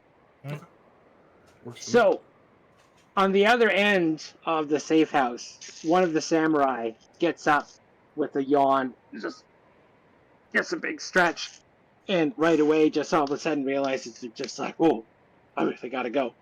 And he goes and, kind of picks himself up and shuffles over towards the back door and opens it. And of course, right away, there's just like this gust of wind, almost blows the door wide open. Snow starts blowing in. And as soon as he lifts a hand up to try and kind of, block this, these pellets from hitting him in the face, and as soon as he goes to step outside, an arrow hits him in the chest. As the safe house is now going to be attacked by the ninjas outside. So, let me see here. Start pulling up some NPC stats. I'm just going to have this particular samurai just drop to the ground at first. Let's just kill this guy off. Enough said. Let's keep things a little easy on here. And then as soon as this happens, those of you who are awake and conscious, because the samurai doesn't give a scream at first. It's more of like he just, it's like this, inhaling gas. But it's when he falls down onto the floor with a loud thud that it causes everybody to stir. And then all of a sudden it's at this point that these arrows start, like shooting through the windows, like almost rather blindly at this point.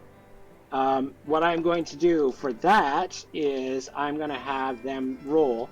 This is only going to hit somebody if I roll an absolute, because they're basically firing blind into the building. So I'm going to use the ninja's potential of a true ninja warrior, which is a D6. But they have a resource of stealth, so I'm going to bump that up to a D8.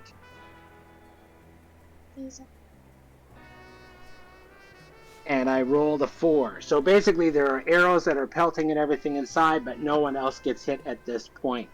Whoever it is that would like to go next, feel free to go right ahead, and then we'll start passing turns and using the full mechanics as is.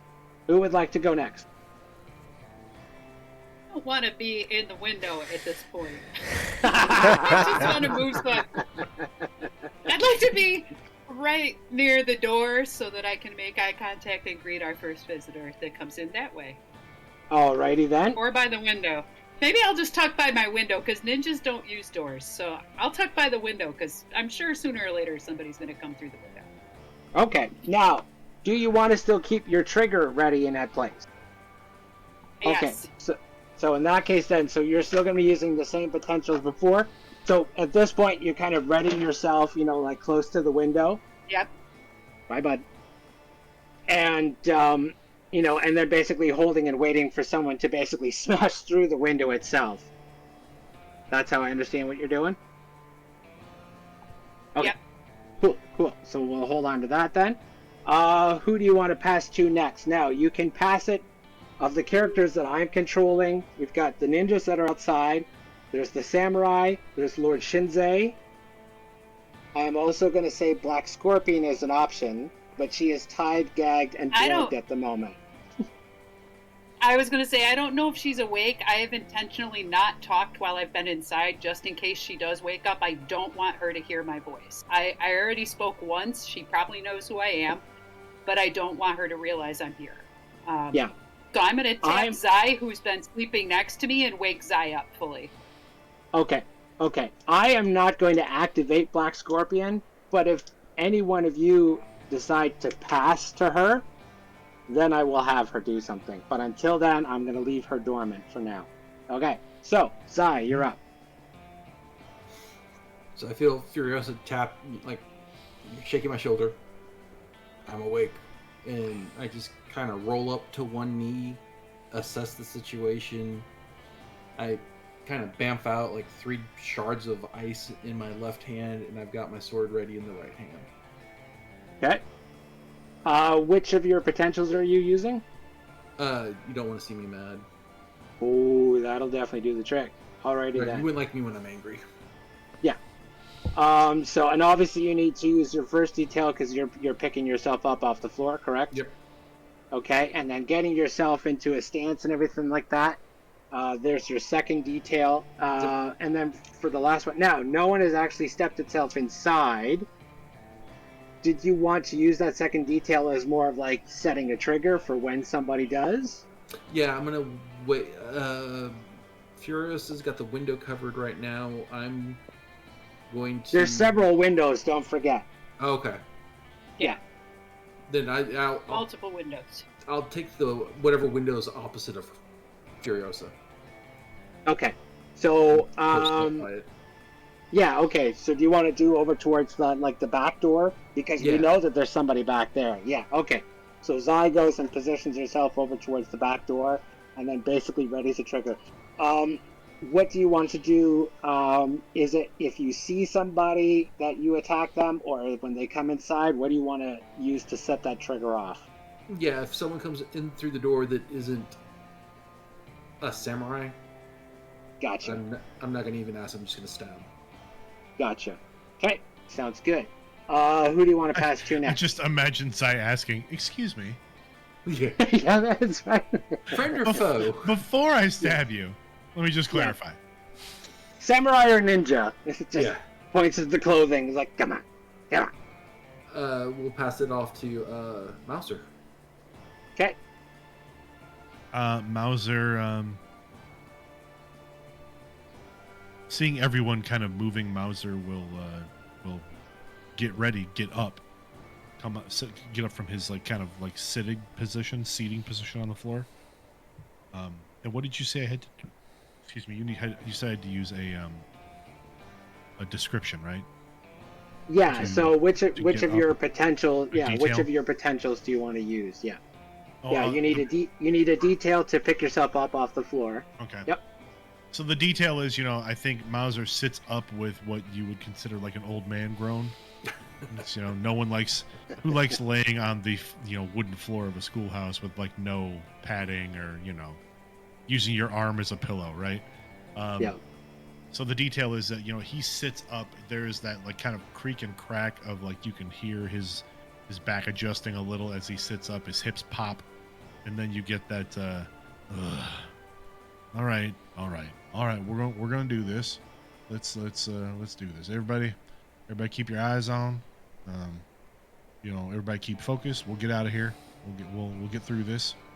You got this, right? Zai, you got the door. I've got it. We're good. We're good. All right. And then at this point, it's a no one gets in my way. He's going to stand up. He'll lean over and like pick the Winchester up off of its like leaning. He had it leaning against the wall near a chair. He'll pick that up, make sure he's got a round chambered. He checks his Colt in the holster. He looks over to Darius and like kind of just makes a motion with his eyes down to the small pistol that he left for Darius. I said Marius, didn't I? I did say Marius. I blame you, Todd. I take full responsibility. So Mauser looks to Darius, motions subtly toward the pistol at his lower back, and looks over to Lord Shinzai, as he's like kind of getting himself up and about, and just gives him like a knowing nod. Okay. Of kind of like, we can do this together kind of thing. Yep. Yeah. Nice. I like that touch. Now, there's one thing I want to point out when it comes to that particular potential. No one gets in my way. You see the +1 with your D8? That means that you have a free shift that you can make with that potential. Because you are an untapped character, that is like this extra benefit that you have that, when I created this particular pre-gen. So if you want to be able to shift, you can do that once per description without spending a point of vitality, so long as you're using that potential. Okay. So, well, I guess I would question, Todd, would it be useful to use that shift now, or is that something I should hold on to for when we are actually in a combat situation? The shift is for when you're rolling dice. So since that hasn't happened just yet, no, there's no reason to apply that just yet. Gotcha. Yeah. All right, cool. Then I will Okey-doke. hold it. Alrighty then. Did you want to then pass it over to Darius, or who do you want to pass things over to next? Let's see. I don't believe Darius or Furiosa have gone, correct? Furiosa has gone, Darius has not. Okay, then Darius. Ooh, boy. Darius, will toss off the covers. He will light the bottle and grab the pistol and start walking over to join the group, acting as if, hey, I've been a part of y'all all along. What are you talking about?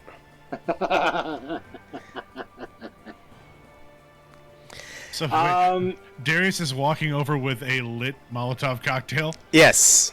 Yeah, all of a sudden, just out of nowhere, he pulls out a Molotov cocktail, lights the fucking thing up, and then grabs the small pistol that Mouse And is it's just basically kind of casually on to walking him. toward the group with a Molotov cocktail. Ready to go as if he knew that this was going to happen 5 minutes ago. Yeah. Yes. Yep.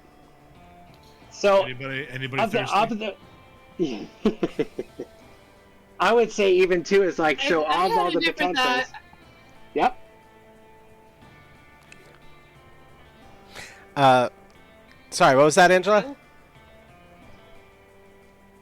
You broke up a little bit, Angela.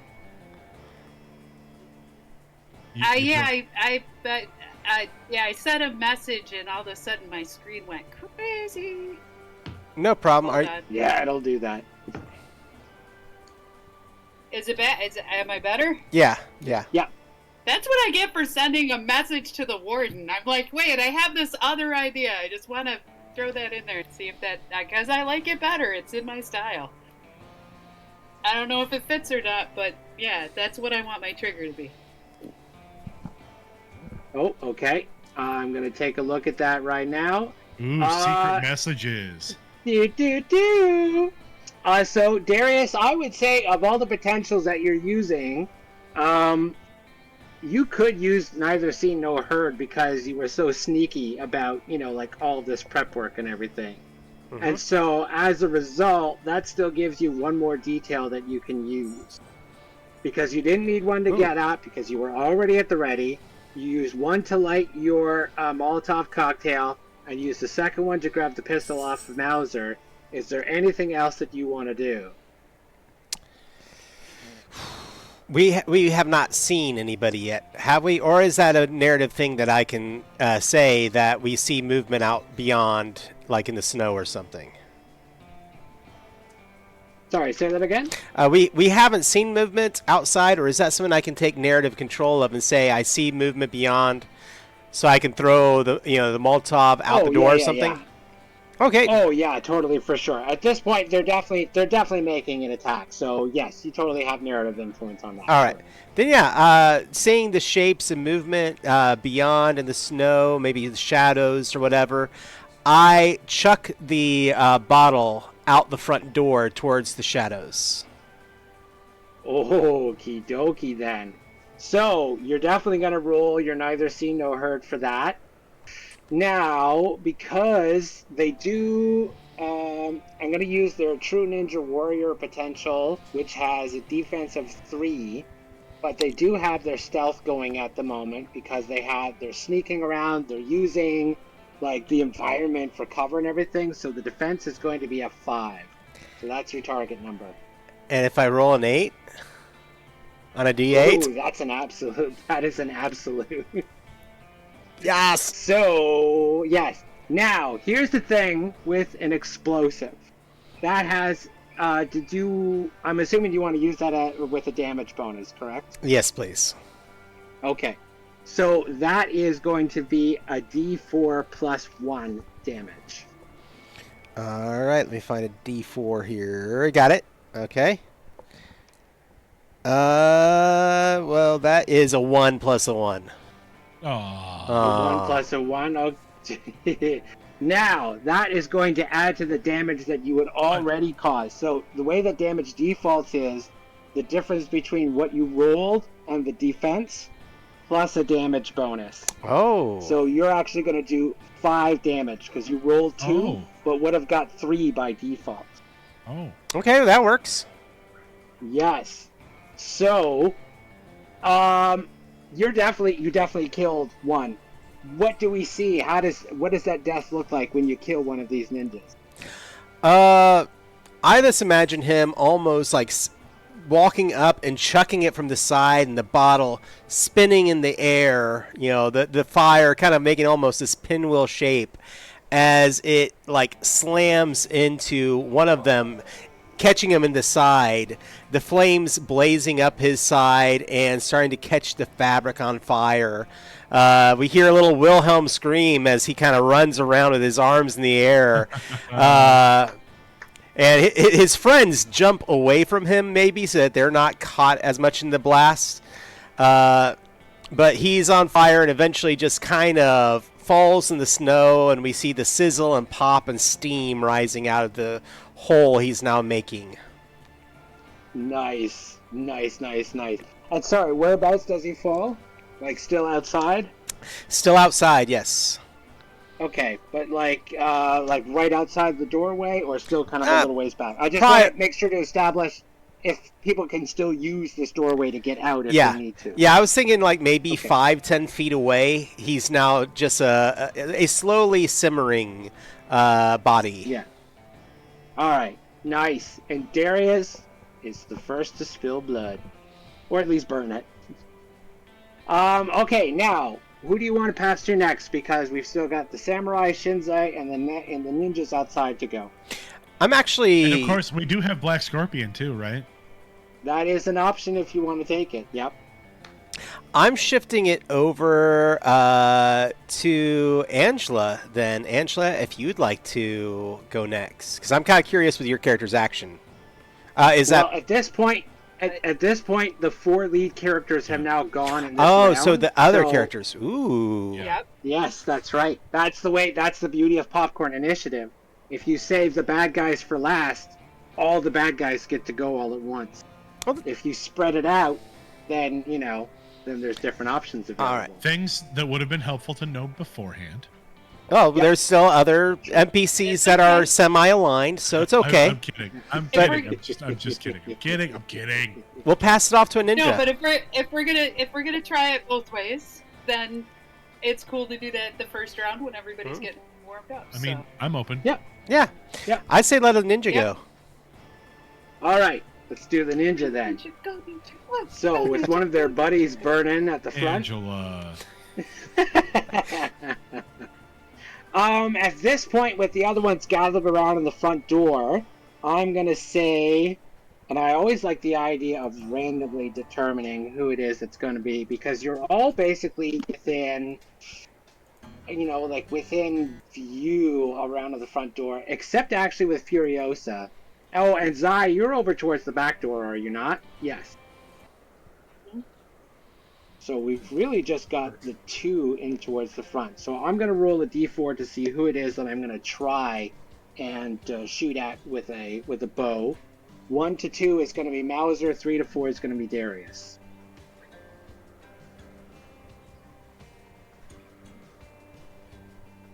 And that is a 3. So Darius, they're going to be trying to take a shot at you with their bow. Oh wait, no. Whoop. Yes. Oh no! Not my charge. That's the oh no. I thought you were That just was- like, oh yeah, no, I'm supposed The to oh do no, something. no. The oh no was please don't kill the guy that I need to take into the courtyard or courthouse. Oh, Please yeah, don't. that's true. Please don't kill that guy. Please don't kill my scam partner. Yeah, but we know where your true allegiance lies now. Come on. Money. My true allegiance lies to money. So I'm going to be rolling a d6. Darius, what do you want to use as your defense? Ooh, I'm going to have to use. I would think. I would hope neither seen nor heard, because that I would imagine that my hope was when I flung the bottle out the door, to pinwheel out, that I was trying to throw it from the side, like I had said. So I was trying to keep a little bit of the wall still between me and other targets. Like you Yeah. chucked it sideways out the window. Yeah, like so. You were sideways using out the door. The window Yeah. as cover, basically. Yeah. The wall. Yeah. The wall is covered. All Yeah. right, cool. So that'll give you a defense of 5 then. All right, so this is going to be hard to do. I got a 3, so that is not going to work. Because I rolled an odd number, Darius, what happens to the arrow instead that gets shot inside the safe house?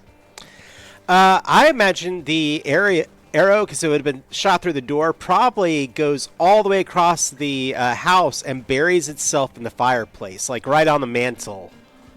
Nice. Okay. Good. All right. That's my ninjas have gone. I am going to then pass it over to... For Lord Shinzei, all I'm going to have him do is he is going to command his remaining 2 samurai to basically kind of get themselves into position. So we've got, Furiosa basically kind of, with her trigger covering up at the front, Zai covering up towards the back, he's going to command his other 2 samurai to basically kind of take the other 2 sides, because there's windows in all directions. And basically kind of, they're going to set triggers there as well, so that if any of these ninja come through the windows, they're going to be ready to strike back as well. He is then going to move himself into the center of the room. He pulls out his sword, which I don't think I've established yet, has a snake-like kind of carving for the handle. So it has a snake's head, like at the pommel. And he pulls that thing out, and he is basically going to rest the sharp blade right up against Black Scorpion's neck. So that drop of a hat, he will basically kill her. And then that's all I'm going to leave for that. I am then going to, let's start off the next round. I'm going to pass it over to Zai. Okay.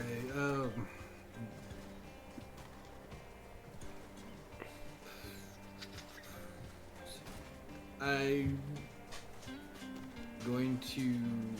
I mean, the door. No one's come through the door yet. No, they don't seem to be making any motions of actually coming inside just yet. But the battle has only just begun. Yeah.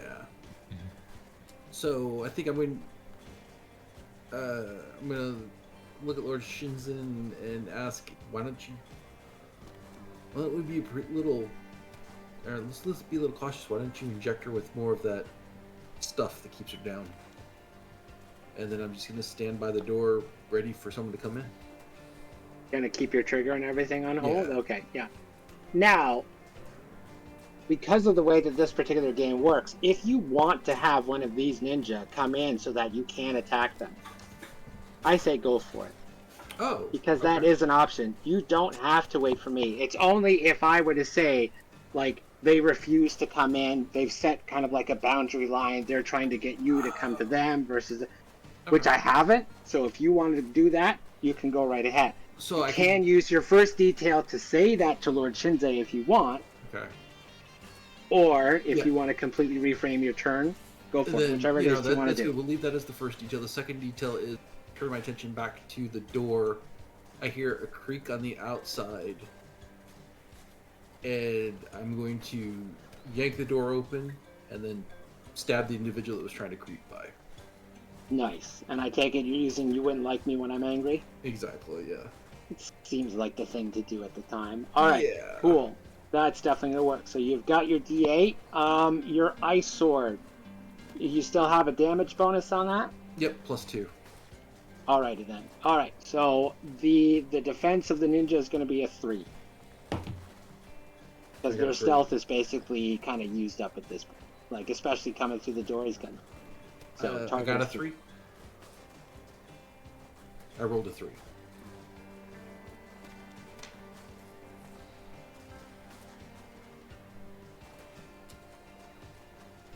Uh-oh.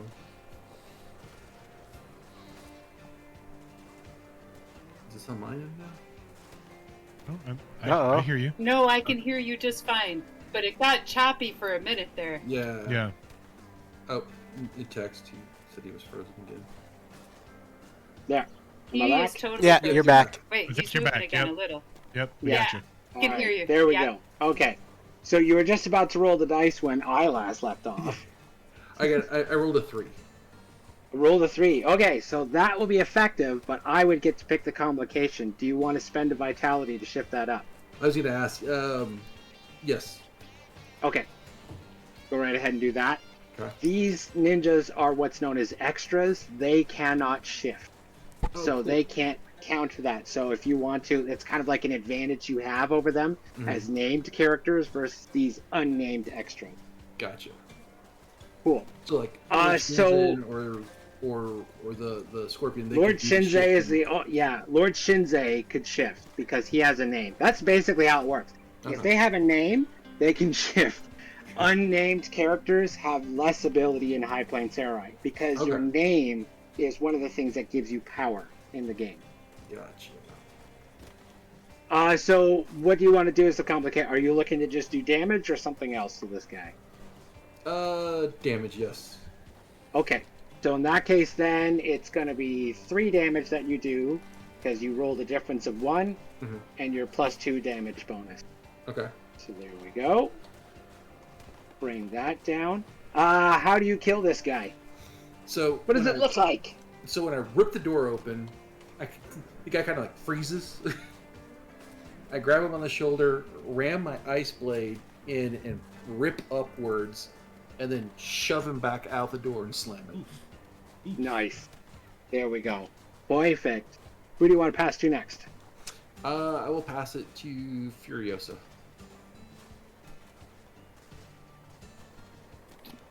So, Ninja. is it possible for me to shift my trigger like I messaged you about? You can Because it basically occurred kind to of... me that it would be very easy. Yeah. If you want to do that, be I'm her. totally cool with that. Yeah. So, I would like to leave my gun somewhere Darius can pick up when he needs it, but that's what I want to trigger when I make... And I want to look out the window and catch the ninja's eye out the window. And I am now Black Scorpion. As far as they're concerned, you are now Black Scorpion and everything like that. What exactly do you want to do to actively get their attention with the commotion and everything that's going on? I want them to see me doing the hand signals to let them know only target the Lord and his men. Do not target the ones with me. Only target the samurai. Ah. So here's what I want to do to try and make things, because the sign language thing that you brought up. I am going to spend one of my that's the challenge. challenges. Yeah, I'm going to spend one of my challenges to force a roll for that. And it's going to be against a defense of 5. So which of your potentials were you using for that? Ooh. A 5. I'm still not taking my sister's shit, and I will take her forces too. Alright, so you're going to be rolling a d6. Yeah, you're going to be rolling a T. Do you have a resource or something that you could use to step that up to increase your chances? Because it's a target of 5. Control minds. Control minds. Oh, yeah. Perfect. Okay. I'm controlling this motherfucker. I'm taking charge. It's my turn now. Alright. So roll the d8 against a target of 5. D8 against a target of 5. I'm going to end up spending vitality. I rolled 3. Ooh, yeah. You'll have to spend 2 vitality because I think you re-rolled once already before, correct? Yep. And I'm willing to do that. Yep, you got plenty to spare. Yep. See, in this game, role-playing provides health. If only real life was like that. Oh, I know. Jeez. I'd be the healthiest person ever. Right? I just look down and have a 6-pack. Yeah. Once I get that done, I am going to shout to my peeps, do not attack the ninjas. Okay. Oops. All right. Do not attack the ninjas. What did you roll? What did I roll? I rolled a 3, and then I added vitality. So just do a straight reroll? Just straight reroll, yeah. Yeah, spend your 2 vitality and then do a reroll. Oh my god, I just lost a dice. Do this. On the flat surface. I just rolled snake eyes. Theoretically, you can keep re-rolling. It just costs a lot more vitality and stuff that goes on. Or we roll with it. Yep. I think it's worth it to spend the vitality one more time. Okay, so spend 3 vitality and give her 1 more re-roll. Yeah, because this is important to her, so... Yeah. And just, it sounded like you were rolling 2 dice, so you want to make sure you're just rolling the 1d8. Yeah, rolling the 1. Yeah. Yep. I got a 6, so... Perfect. Yep. So, because that allows you to control... So, the complication that it sounds like you want to be able to place on them is an inception where they believe you are Black Scorpion. Yep. Okay. Nice. And so then with that, yes, then you're able to then kind of shout out to everybody else. to not attack them. Okay. Cool. That cool, would have cool. been great information. Yeah. Whoops. You were so ready for this. It was beautiful to see you do it. It was great, though. But So I got your back. out I've been waiting for this all night. outside this, the hand signal communication and everything that you send out to them. Some of the ninja outside, they see this. And some of them turn towards each other and signal towards each other that basically that Black Scorpion is free, and to go in and rescue and stuff like this. So yeah, perfect. Who do you want to pass to next? At this point, I'm gonna pass to Mauser because I don't know how to handle what I've just set up for. But yeah. All right.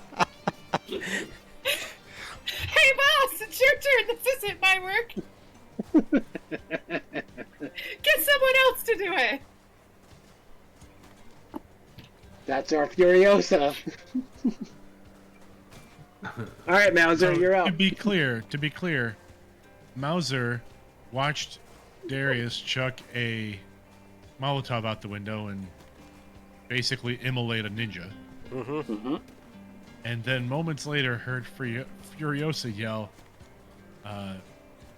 hey, don't kill the ninjas. Do not attack the ninjas. Which is right after or right before I yanked the door open and eviscerated Yep. one. Yep, Cut one in half. Yep. So, Yep. It took me a minute to get the words out, Alright, guys. so- It took me a minute. so Mauser's going to kind of yell back to Furiosa amidst the rest of the group there. Feels like I'm getting kind of some mixed signals here. They, Black Scorpion! They're trying to save me. To them, I'm Black Scorpion. Don't attack them, and they will not attack us. And this is loud enough for the Lord and also the samurai to hear, I assume. Yeah, The 'cause I'm in the samurai middle don't of doing speak some the mind same. control stuff. Yeah, Lord Shinzei, yes, but the other samurai don't speak the same. They don't speak like the common tongue like the rest of you do. So they don't have a clue at this I point. only have one guy to worry about. All right, so the potential I'm using is no one gets in my way. Okay. I'm using finish the job, but I'm gonna take that obsessive piece to the next part of it, the hindrance, right? Okay.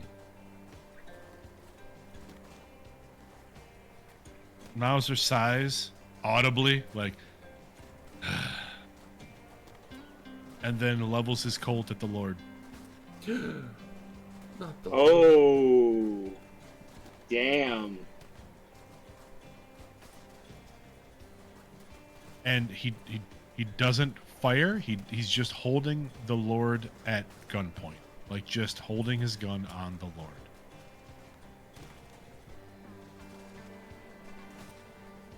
Hope you understand. I got a job to do, and I can't let your men stop my people from getting out of here alive.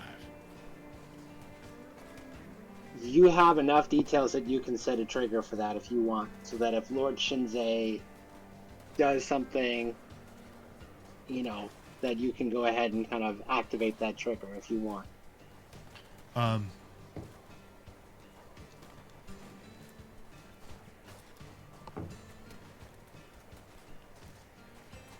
The Lord currently has his blade drawn on Black Scorpion's neck, correct? Correct.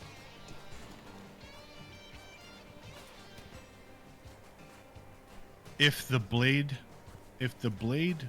changes position or direction, then that will be the trigger. Okay. If he so much as twitches that blade. If You'll he shoot. twitches that blade in a direction other than Black Scorpion, like if the blade Oh, stays okay. on her, if the blade stays on her, we have no problems. Gotcha. Okay. So even if he uses it to cut her throat, your trigger, will not go Yeah. off. Okay. Yeah. Perfect. Perfect. Again, Perfect. this is Mauser looking out for his people. Mauser does not. Black Scorpion's fate is not a concern of Mauser's. Okay, gotcha. Who do you want to go next then? We've got Darius and we've got my characters as well. Well, Todd, I like you, and you're a great GM, but I'm gonna go with Darius.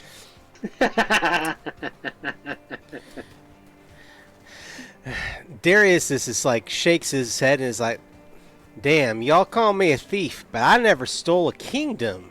And I hold up the seal and I'm like, "Well, I guess I did." And I throw it into the fireplace. Oh shit! And then I'm going to shoot the leg on the back of the chair that the black scorpion is sitting in, so that blasts the back leg out, and she falls away from the blade. Gotcha. Alrighty then. So if I'm using there are no secrets, and I'm trying to, I just revealed a big secret, did all that, and it gives me 2 details. Yeah. Yeah, that will definitely work with that. So roll that, and I think the only potential that I've got that'll work in this case is Fierce Combatant, which has a defense of 3. That's the best I could do. Because his other one, in service to my general, he is under orders to bring her back alive. So, yeah, and I don't see how that really fits too well. So, yeah, defense of 3. And I rolled a 4. Oh, son of a bitch. Even if I were to drop that down, and I can't think of... I'm going to leave it as it is. I'm not going to try and shift that, because I can't think of anything beneficial to come up with. Okay, so, I guess in this particular case, the complication that could apply on this is a restriction where basically he no longer has the sword up against her neck. She's no longer in any direct threat. Does that sound right to you, or did you? Sounds great. No, it's perfect. Yeah. All right. Excellent. Woo! Who do you want to pass to next? We've got some deception going on here. Black Scorpion. Oh shit! All right. I'm sorry. I figured this would be like the best twist. Yeah. Totally. All right. So here's what I'm going with. I'm waking my sister up. Thanks. Yeah. It's such a long time since I've used Black Scorpion that I'm going with her best potential. I'm going to go with Legendary Fighter, which has 5 details. Oof. Jeez. Yeah, well, this is why she's like the main antagonist in this game. She is like the ultimate NPC. So the first thing that happens when she falls down to the ground, she actually hits her head against the floor. And when that happens, it kind of snaps her out of the stupor, which even then, it's been a while since she got her last injection. So she was already starting to come to a little bit. But when she hits her head, we start to see, kind of the sounds of her surroundings, really starting to come, into focus. And she realizes things that are going on. She's now more alert than she was before. That's her first detail. The second detail... Hood still on? Is the hood still on, or is it off? The hood is still on. The hood is definitely still on. For the second detail, let me see.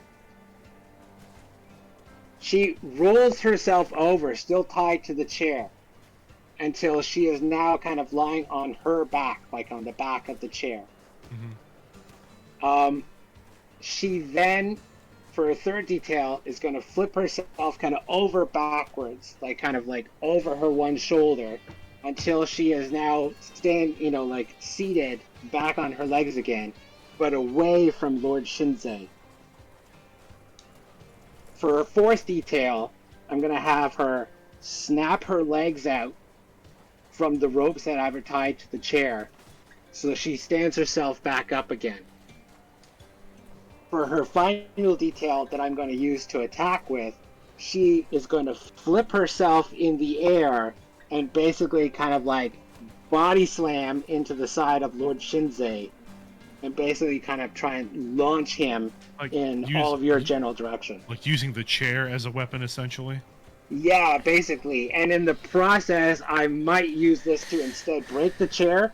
I don't know. We're going to see how this goes. So, her potential for this is a D10. And yeah, the only thing I could see is a defensive 3 on Lord Shinzei. So here we go.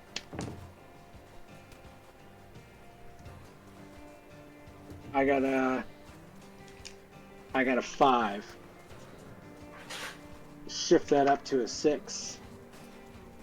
And while Lord Shinzei does kind of, kind of stumble forward, towards where Mauser and Darius are, I'm going to actually use this to instead break the chair that she's been tied to. When she, body slams it into Lord Shinzei, it's going to break the chair apart and release her from her bondage.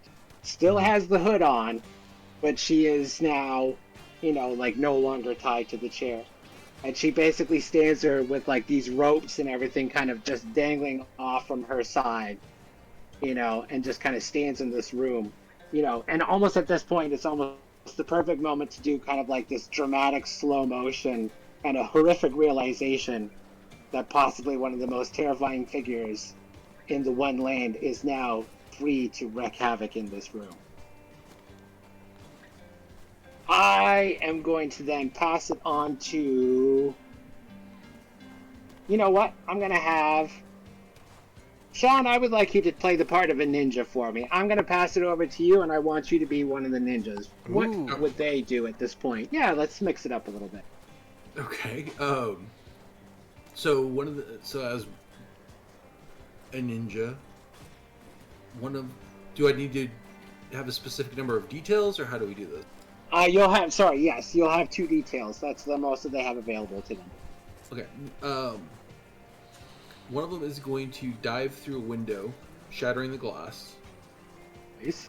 Kind of when that classic hits the ground, rolls, comes back up, ready, and sees to him 2 different black scorpions, or 2 black scorpions. Mm-hmm. It kind of freezes,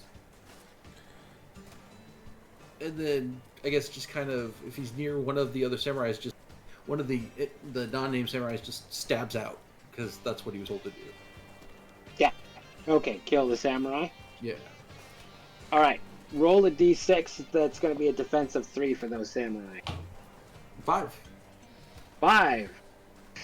Boom. So that is going to be effective, but I'm going to get to pick because that was an odd numbered roll.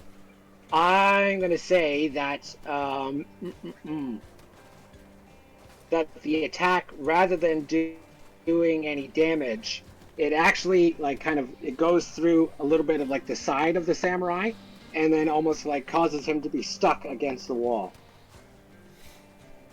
Pinned him in. So it kind of just kind of pin him right up against the wall rather than just stab right through him. Yeah, he's just able to move enough out of the way that it goes through some of his armor, but now he's wedged up against the wall and can't move anywhere else.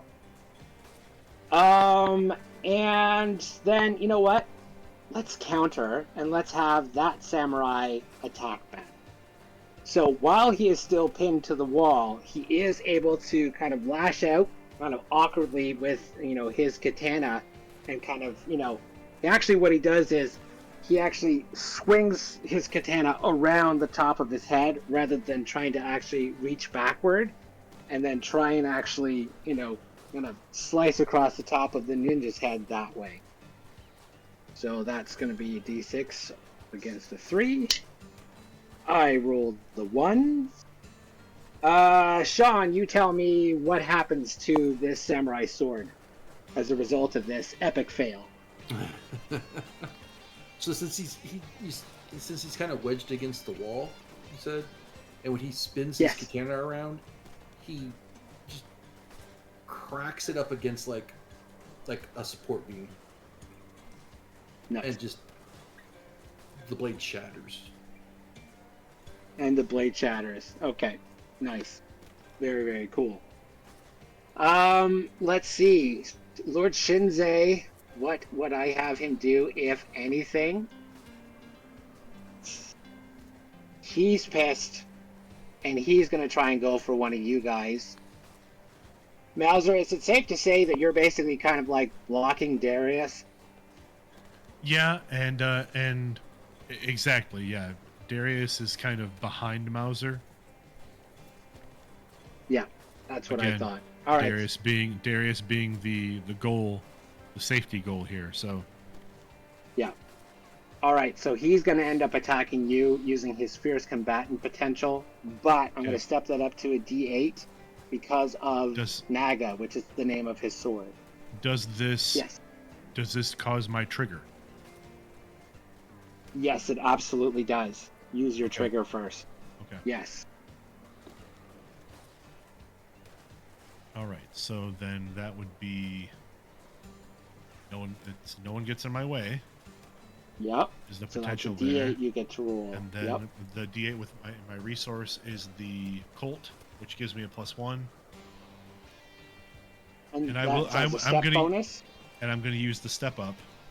Okay, so that's I'm gonna a use my D10, free yeah. step up. Yep. Well, the +1 there is if you wanted to shift the result of the roll. That's what that +1 applies to. Gotcha. Okay. Then yes, I will use the resource to step it up. Okay, so that's a D10 you're rolling, and that's going to be, defensive 3 is the best I got at the moment. I like the odds. 10. Oh, shit. Were you looking to do damage with that? Yes. Because that's going to do 7 damage. So, what Mauser, not Darius, what Mauser is going to do is Mauser's going to take the strike, and Mauser's going to shoot for his gun hand. Oh, his sword hand? Oh yeah, try to shoot the blade out of shoot his sword hand. Yeah. Yes. Okay. All right. Well, yeah. So. How would something like that work? Well, if you wanted to disarm him, that would be a different. So there's damage is one type of complication. Okay. If you wanted to disarm him, that is a restriction complication, where it's like he's dropped his sword. Now he has to actively be able to pick it up again before he can use it. Okay. So you can either do damage, I think I would do the disarm. Force him to drop his sword. I would do the disarm instead of the damage. That is the fact. Again, Mauser did make a deal with him. Yeah. And he's trying to do his best not to kill him. And because you rolled an absolute, I can't shift that down to a 7. Because I totally would have tried to do that at this point. Well done.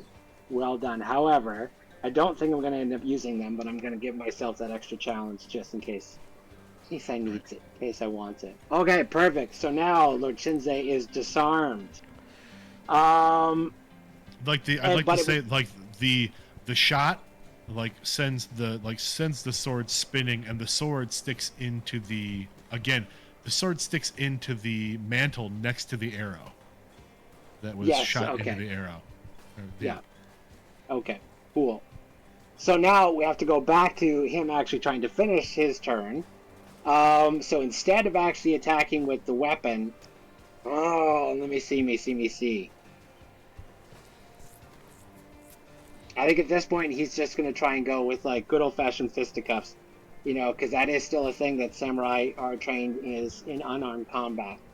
So his fierce combatant, once the sword shoots out of his hand and goes right into the mantle, he turns and he looks at you, Mauser, with just a furious look on his face, and he charges forward with a ragged scream, like a battle cry. And he goes, and at first he goes and he takes a swing at you, and you're able to duck kind of down underneath it, but that's when he comes along with the left to try and give an uppercut, basically kind of hit you in the jaw and knock you back. I'm rolling a D6. What's your defense going to be? Well, I was using no one gets in my way, so that's a 5. Okay. And I rolled a 2, so that is going to be ineffective, but I get to choose what happens as a result. It misses completely as you're able to just kind of, kind of sidestep a little bit. Mm-hmm. And it basically, once he kind of does this bit of a swing, it just kind of leaves him just standing there open and exposed, kind of like right next to you and Darius. And even to Furiosa, I would say. You're pretty close enough to that. Yeah.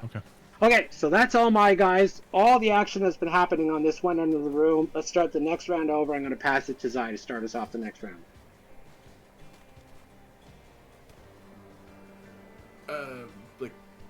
Looking at the Lord, looking at Black Scorpion, I'm gonna look at Marius. Who are we fighting? Who are you not fighting? Right now, I think we're just fighting the samurai. We might be able to get out of fighting the ninjas. Yeah, that's my goal, is to not fight the ninjas. Furiosa has yelled at us to not fight the ninjas. What about the scary one? No, leave my sister alone. Okay, so I'm going to. If there's a samurai in here, how many more samurais do we have? Do we have any amount? There's two more. There's the one that's stuck against the wall, and then there's another one who's still nothing's affected yet. And so, if I have enough details, can I do 2 attacks, or? You can only roll once Okay. per turn, but you can do a lot of embellishments with those other details. So theoretically, those other details can be used for attacks. They just don't have any mechanical, implications. Gotcha. So you can punch and attack multiple times, but it's really just one time you're going to be rolling to have that lasting effect you're trying to put on. Gotcha. So what I'm going to do is I'm going to dart across the room.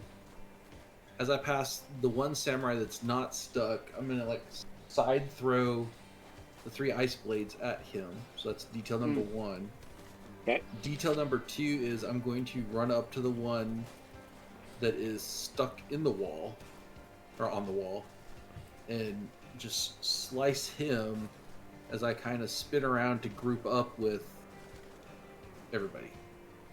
Okay, nice. So you're gonna end up attacking the one that's already stuck against the wall. Yeah. All right. His defense is 3. That's the best he's got. Yep. And I'll be rolling a D8.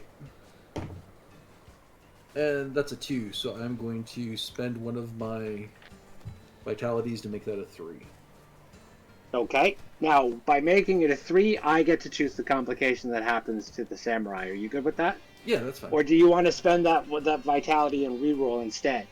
Oh, because right. You got a 2, you only need a 3. Odds of you getting higher than, Okay, I got a 5 this time. Nice. It's an odd number. I would still be able to pick. Do you want to shift that up to a 6? I'll spend one more to bring it up to a 6. Okay. And are you looking to do damage? Damage. How do you kill this guy? So it's like I run as I'm running. I kind of spin the sword, reverse it, and as I run past him, I just slice across his throat. Nice. And with then the ice sword. As I come around, I kind of do a spin, and I end up next to Darius, kind of in that pose, blood dripping off the ice knife, and then it kind of slowly just kind of freezes. Okay. The blood freezes on the knife? I like that. Yeah. Nice touch. Very, very nice touch. Who gets to go next? Oh, that's me. Let's do the samurai. Okay, the last remaining samurai. He's gonna go after you. You just killed his buddy, and he's the last samurai. He's the last of the samurai. Oh my God, he's Tom Cruise. Okay, so Tom Cruise is gonna attack you. Oh no! He's kind of short, so he can only get about up to here. Yeah, and he's over-exaggerating the emotions. He's way too invested in the scene. But one of his resources is blinding teeth? Yep. And for no reason whatsoever. You have the high ground. Yeah, for no reason whatsoever, he rappels up to the roof and then he kind of jumps down while holding the Olympic torch. Oh my gosh! I got nothing for So that. yeah, Oh. this last samurai seeing Zai, kill his comrade, basically kind of like, like, no, and rushes over, and at first does like this upward swing with his katana, and then when that misses, kind of pivots it around, and then tries to kind of stab, kind of right in towards the rib cage of Zai with that. I'm rolling a d6. Zai, what's your defense going to be? So that's the, let's see. That's going to be the, it moved. 1 second. 3. No, I'm sorry, 3? 5. Because no, I'm 5 because I did the you wouldn't like me when I'm. Yeah, and that makes sense. Okay. Oh, son of a bitch, I got a 1. Okay. How does this not work out in the samurai's favor? So as you said he swung once, missed, came around to swing again. I kind of suck in, so just the tip of the blade barely misses me, and then just lean in and headbutt him. Nice. Yeah, nice. Good call, good call. Let's see. I'm gonna have Furiosa go next. Right at my feet is the Lord. Right? Pretty much, yeah. His eyes are right there. I Oh. can see. I've got him right there. I've got my little knife on my belt, and as I lean down and slit his throat, I tell him there's more than one black scorpion. Fool. Alrighty then. Which of your potentials we're using for that one? Not taking any of your shit. My background of indentured servitude and hating those who do it. He's a warlord that supports it. Yeah, for sure. So that'll step it up to a D8. His defense is 3. Give her. A 2! Oh, and you have rerolled so much. Now you could shift that up to a 3, and then I get to choose the complication that happens to him. But it still will do something. It is actually worth it for me to spend the vitality and do the. Okay, because what I'm going to put on, because you're slashing at his throat, correct? Yep. I'm going to say that when that happens, it basically cuts the vocal cord, and so he is not able to talk. He's not able to give any other commands or do anything otherwise. I'm going to put that on him as a restriction. I like that. There you go. Oh god, I like that. I would leave him alive and do some shitty thing like that. Yeah, I mean, it could be removed over time, but it's, if he were to survive, you could that could be left on as like a permanent trait of the character. Yeah. Who gets to go? Who gets to go next? Darius, it's your go. Actually, you know what I am going to do mechanically? I have all these challenges available, and even though it's not going to matter because we're doing a one-shot, I'm going to spend one of my challenges to make that permanent. Oh. Yeah. Cool. All right, so The sound just went wonky. sound went wonky. Can you hear me, everybody? I can. I hear ya. You hear me, Michael? Can you hear me? Almost. I got you. I got you. It's starting to come back. All right. Yeah. There we go. All right, Darius will then holster the gun, look over at the Black Scorpion, and says, "I saved your life. I saved your life. We have defeated your foe. Let us go." Oh, yeah. So a little negotiating. Yep. I'm trying to think if this is something that she wouldn't want. She reaches up and she pulls the hood off. And when she does, you see just a very plain looking woman. You know, like if she were in a crowd, there would be absolutely nothing discerning about her that would stand out in any way, shape, or form. Other than the fact that her hair is all sweaty, and matted from being under this hood all this time and everything. There's a little bit of blood that's running down the side from where she bumped her head on the floor. And she goes and she looks over at you and she gives a quick little nod. And then she basically leaps through one of the windows at the side of the safe house and makes an escape.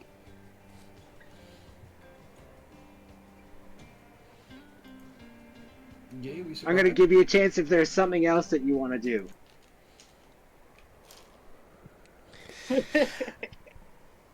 Room goes quiet except for us. That Lord is not making it out of this alive, I'm telling you now. Right now, for the most part, yeah. I'm almost just kind of wondering what the ninja would be doing. You know, so I'm going to leave that because, Curioso, you're the one that basically kind of established, you know, like the fact that some of them think that you are her. What are the ninja going to do about this? Do they actually see Black Scorpion escape and then retreat with her? I'll do the gesture to send them with her. Okay. And that's exactly what they do. So the ninja then take off, you know, like, and go running off, disappear within feet into the blizzard. And within a matter of seconds, they're gone. And it just leaves the four of you, the one surviving samurai, and Lord Shinzei, blood running down from the wound on his neck. And he's basically kind of staggering back a little bit. He's trying to, you know, stop the blood from flowing. Mm-hmm. Let's end the combat part of things because we're already starting to run a little long here. But let's kind of RP our way to a conclusion to our particular storyline. What do we want to do with these two? Or what do you want to do with these two? I mean, it's got nothing to do with me. I don't know that I want to murder them. Personally. I don't want them talking. Well, I mean, I could change their memories a little, maybe. I don't think the Lord Shinzu's going to talk at all. Yeah, that part's been taken care of. Well, yeah, he could write.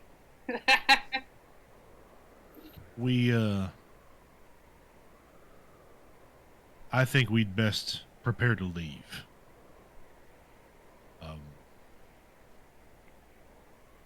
Take their horses.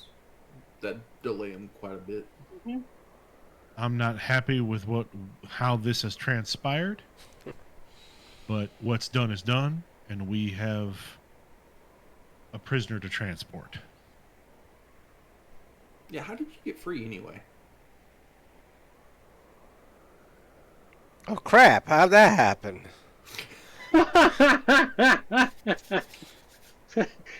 One of those ninjas must have cut my bonds in the middle of all the fight.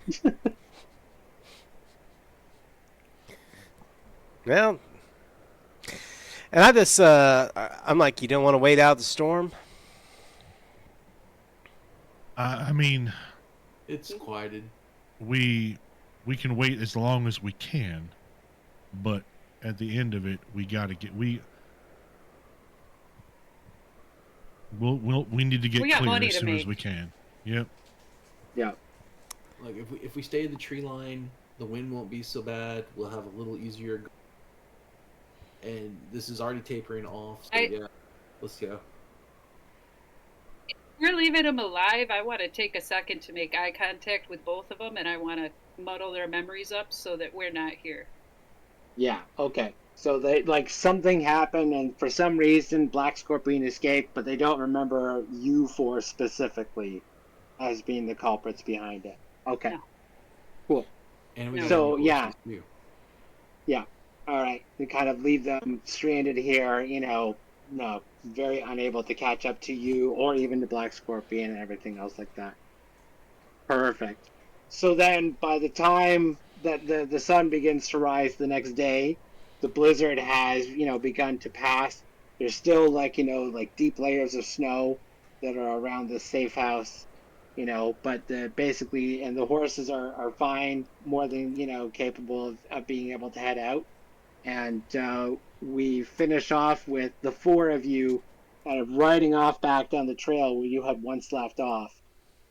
And as the camera basically kind of pans back over towards the safe house, and it starts to track its way inside and actually goes inside the safe house where we see Lord Shinzei and his surviving samurai have been tied up with their backs to each other on the floor. And Lord Shinzei's head is bowed down very low. But then as the camera gets right up close, he just kind of looks up, and it's his eyes with this fiery intensity of hatred and the need for revenge kind of look up. And he begins to speak in the traditional monsoon tongue.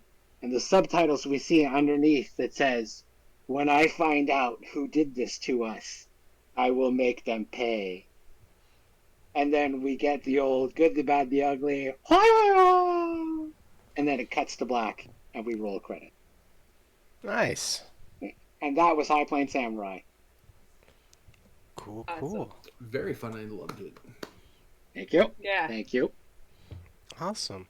Well, thank you Thank so you, much, Todd. Really appreciate the game. Thank you. It's always good to get together with you again and play. Thank you so much. Well, really quick as an outro, we are starting up our new season of Seriously Let's Play. Our next game that we have coming up this month, I believe, is Garbage and Glory from Wet Ink Games. That was their most recent Kickstarter. Well, actually, they did their Kickstarter for their Blood in the Banquet Hall, which I think has already wrapped up. But in their +1 system games, Garbage and Glory was their most recent. I don't believe the books have come out unless they came out at Gen Con. But so this is going to be an awesome opportunity for us all to get a chance to play this ahead of time. We really hope that you'll come back and join us for that episode. We've got a lot of other games coming up this month. Be sure to come back and join us. Y'all have a great time, and hey, seriously, let's play.